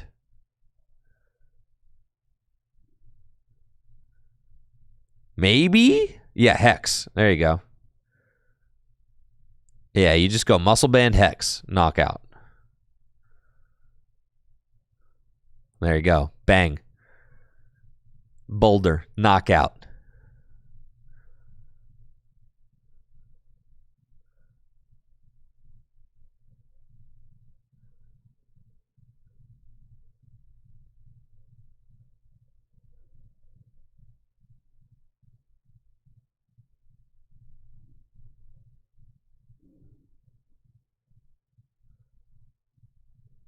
Yo, Venom, are you the fire goat? Venom, send me the fire list. Send me the fire list on Discord. You've won 2 badges this month with fire. Send me the lists. You posted it on Discord? Where did you post it? I'm going to be honest. It's in the fire gym? All right, I'll see it then.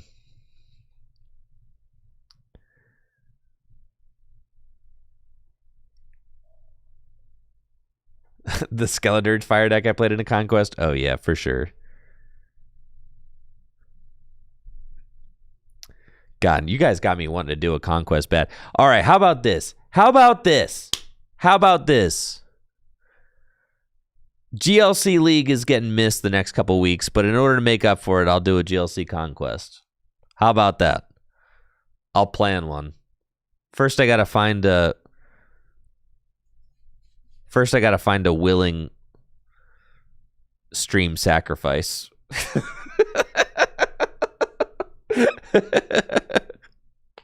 I know this is tough talk from somebody who hasn't won a Conquest and multiple conquests, but listen, I was out of shape. Okay. I was out of shape. Jesse can't do a GLC Conquest. That man only knows one type. He only knows purple.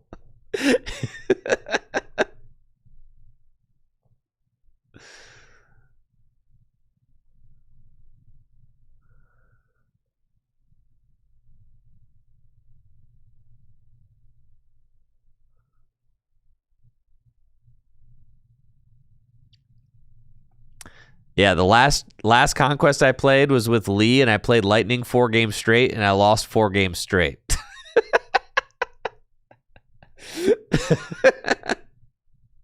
But yes, I'll make up for the lack of GLC League the next couple of weeks with some GLC tabletop action. Well, that'll be a lot of fun because it'll actually give me an opportunity to play as well.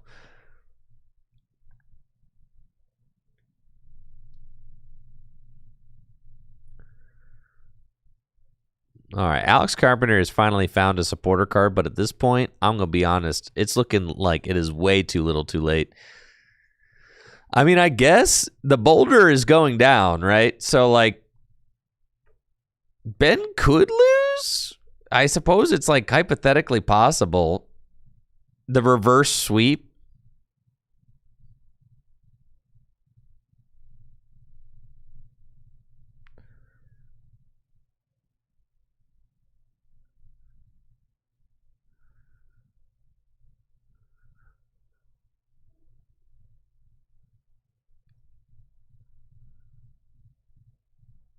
And Zashian gonna take this KO.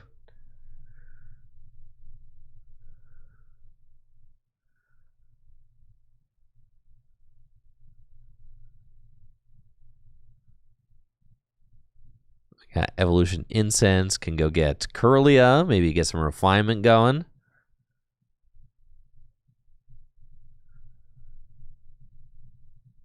And there we are. Now, unfortunately for Ben, a Psychic Energy will not solve this problem because Copycat into Zacian ain't doing squat right now.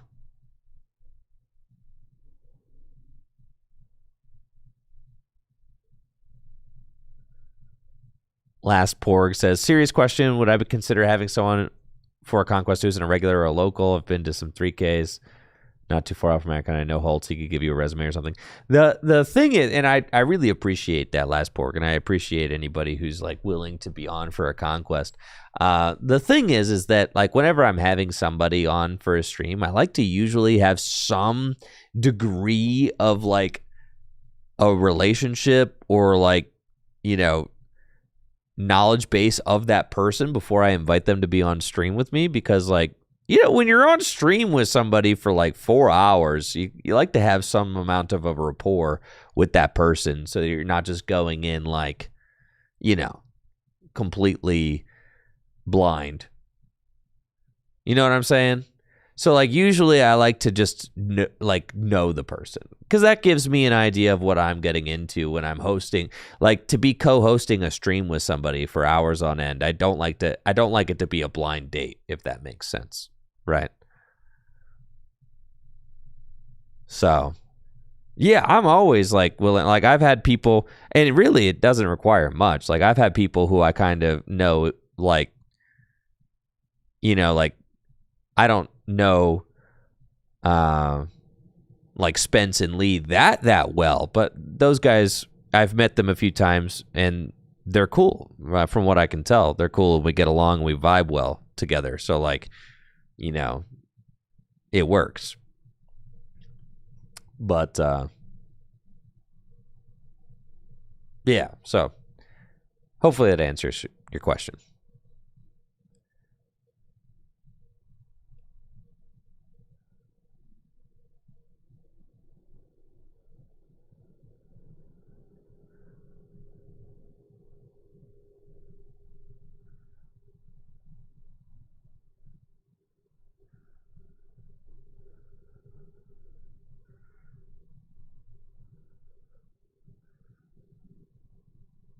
Here comes Natu.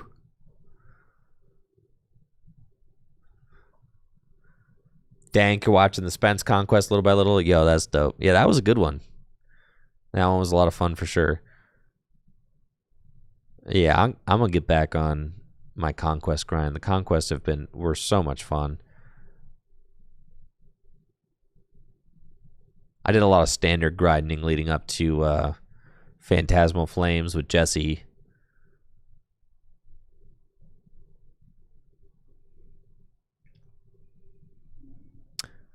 For all you standard fans out there, I am going to be streaming a Standard League Cup on Saturday. And Alex Carpenter is actually going to be joining me to cast for that. So that'll be a lot of fun. Anybody needs something to do on Saturday? Be streaming Pokemon. I know, Zach Pra. That's right. I'm going to be streaming a standard tournament, Zach.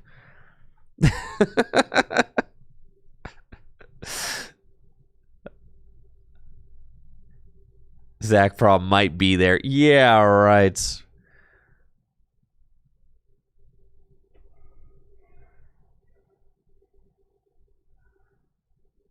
So, yeah, that's the Saturday plan.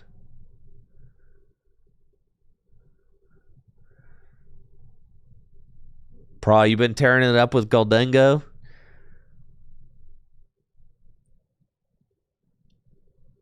All right, what do you think about the Owen Cameraman list? I've been loving the Owen Cameraman list.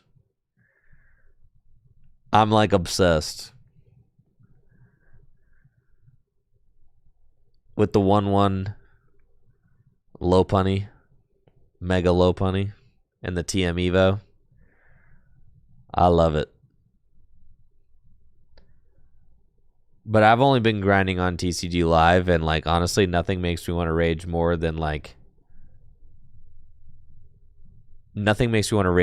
running into a stupid ogre pawn. So yeah, I have to play the low punny version. And also, I think the TM Evo is like legitimately insane. So, all right, Venom says minus basket, add catcher. Are you talking counter catcher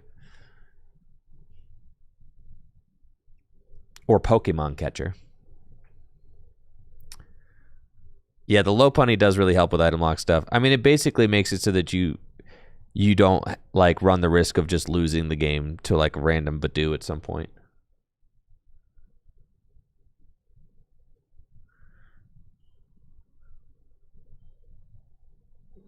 All right, Zach Pro, I have been thinking about cutting the picnic basket. Is that too greedy? I think I want the picnic basket out of there. I don't even think that you... Yeah, 0-60 from Stuttgart. That's like the list I've been grinding. I don't even think that you really need Picnic Basket anymore. Yeah, I think you can cut it. For sure.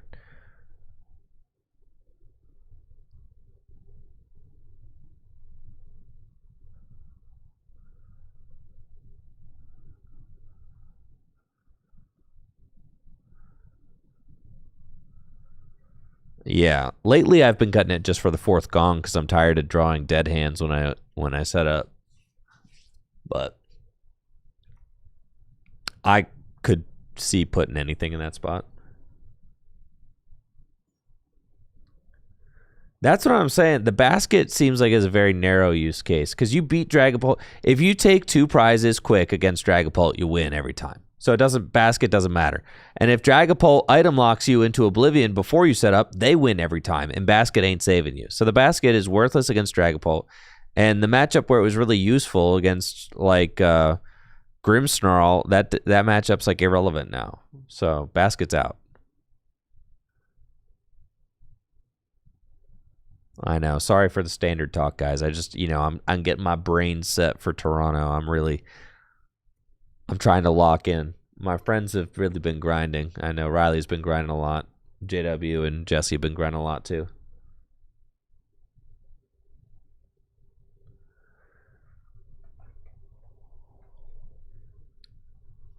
Doesn't Guardy just Devo you without basket? That's certainly something that they can do for sure. Yeah. That can happen. You could just Turo out of it. You just Turo. Yeah, you just Turo and skill diff. Yeah. You're fine. All right, Alex low-key mounting a comeback here, but Ben's got Gallade in play with Malamar and Boulder, so he should be fine.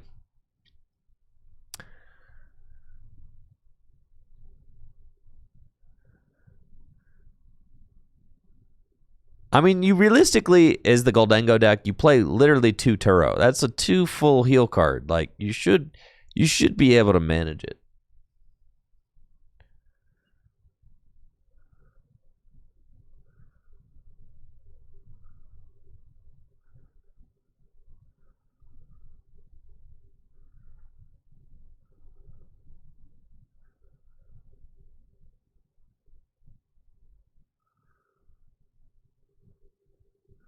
Yeah, also when Guardy is spreading, usually they're using Oceanic Gloom to spread damage, right? So you can't play Picnic Basket in those situations anyways, right? Like literally, yeah. Well, that's why you play the low punny, because if you're just low punnying if they're trying to Oceanic Gloom you and you're just smacking them in the face with low punny, like they ain't spreading. So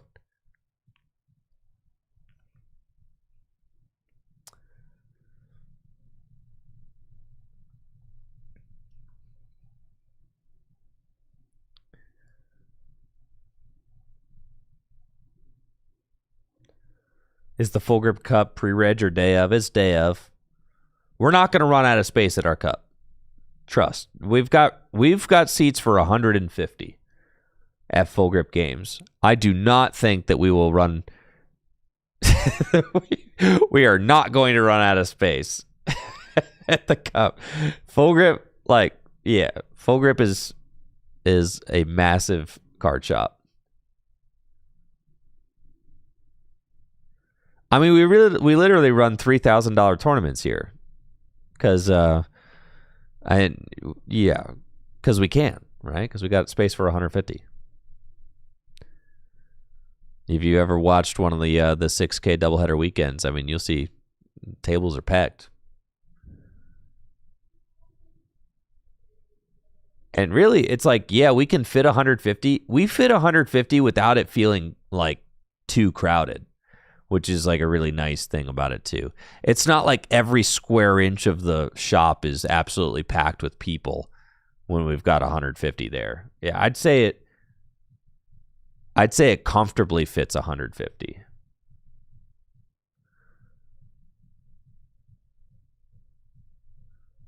Which is pretty cool. All right, Ben's just got one prize left. So, should have it.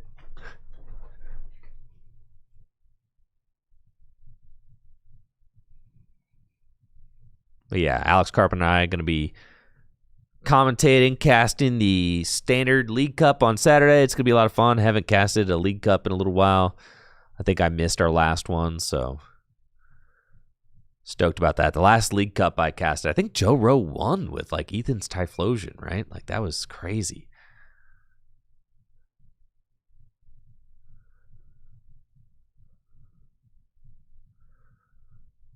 Yeah, that Ethan's Typhlosion VOD on like YouTube, like randomly has like 20,000 views, I think.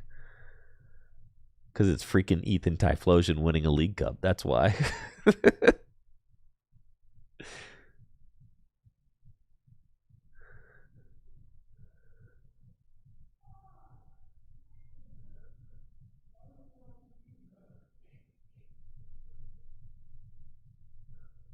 Yeah, League Cup final. It's got 32,000 views. Ethan's Typhlosion League Cup Finals, 32,000 views, bro. That's crazy. I'm going to need Joe Rowe to win with Ethan's Typhlosion again.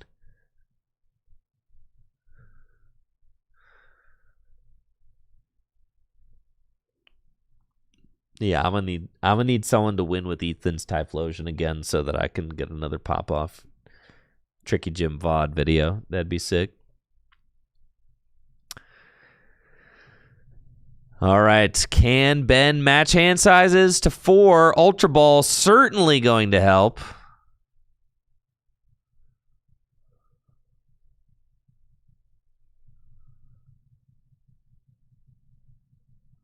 It was very stupid of Ben to just slam those things down. What if Ben didn't have a Pokemon in deck? No, I think Ben obviously knew he had a Pokemon in deck, but GG's, Ben Peacock with the dub.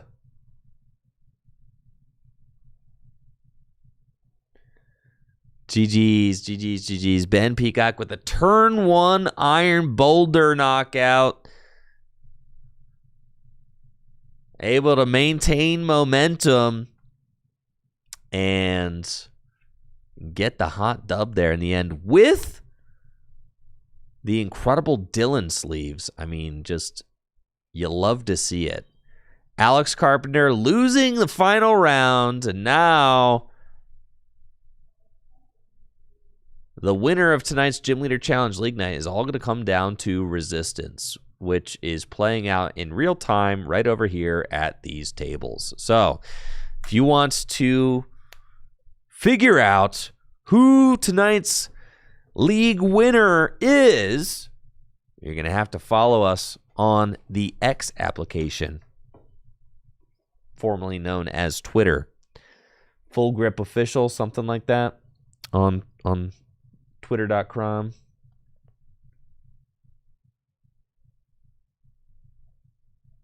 I'll pull it up for you.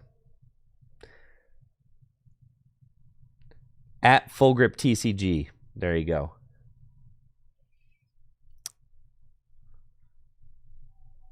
You have to follow at Full Grip TCG on Twitter, and the results will be posted on Twitter tonight. Really, as soon as they're out, we'll get them posted tonight. So definitely make sure to pop over to Twitter and give Full Grip a follow if you're on that hell site, which I unfortunately am.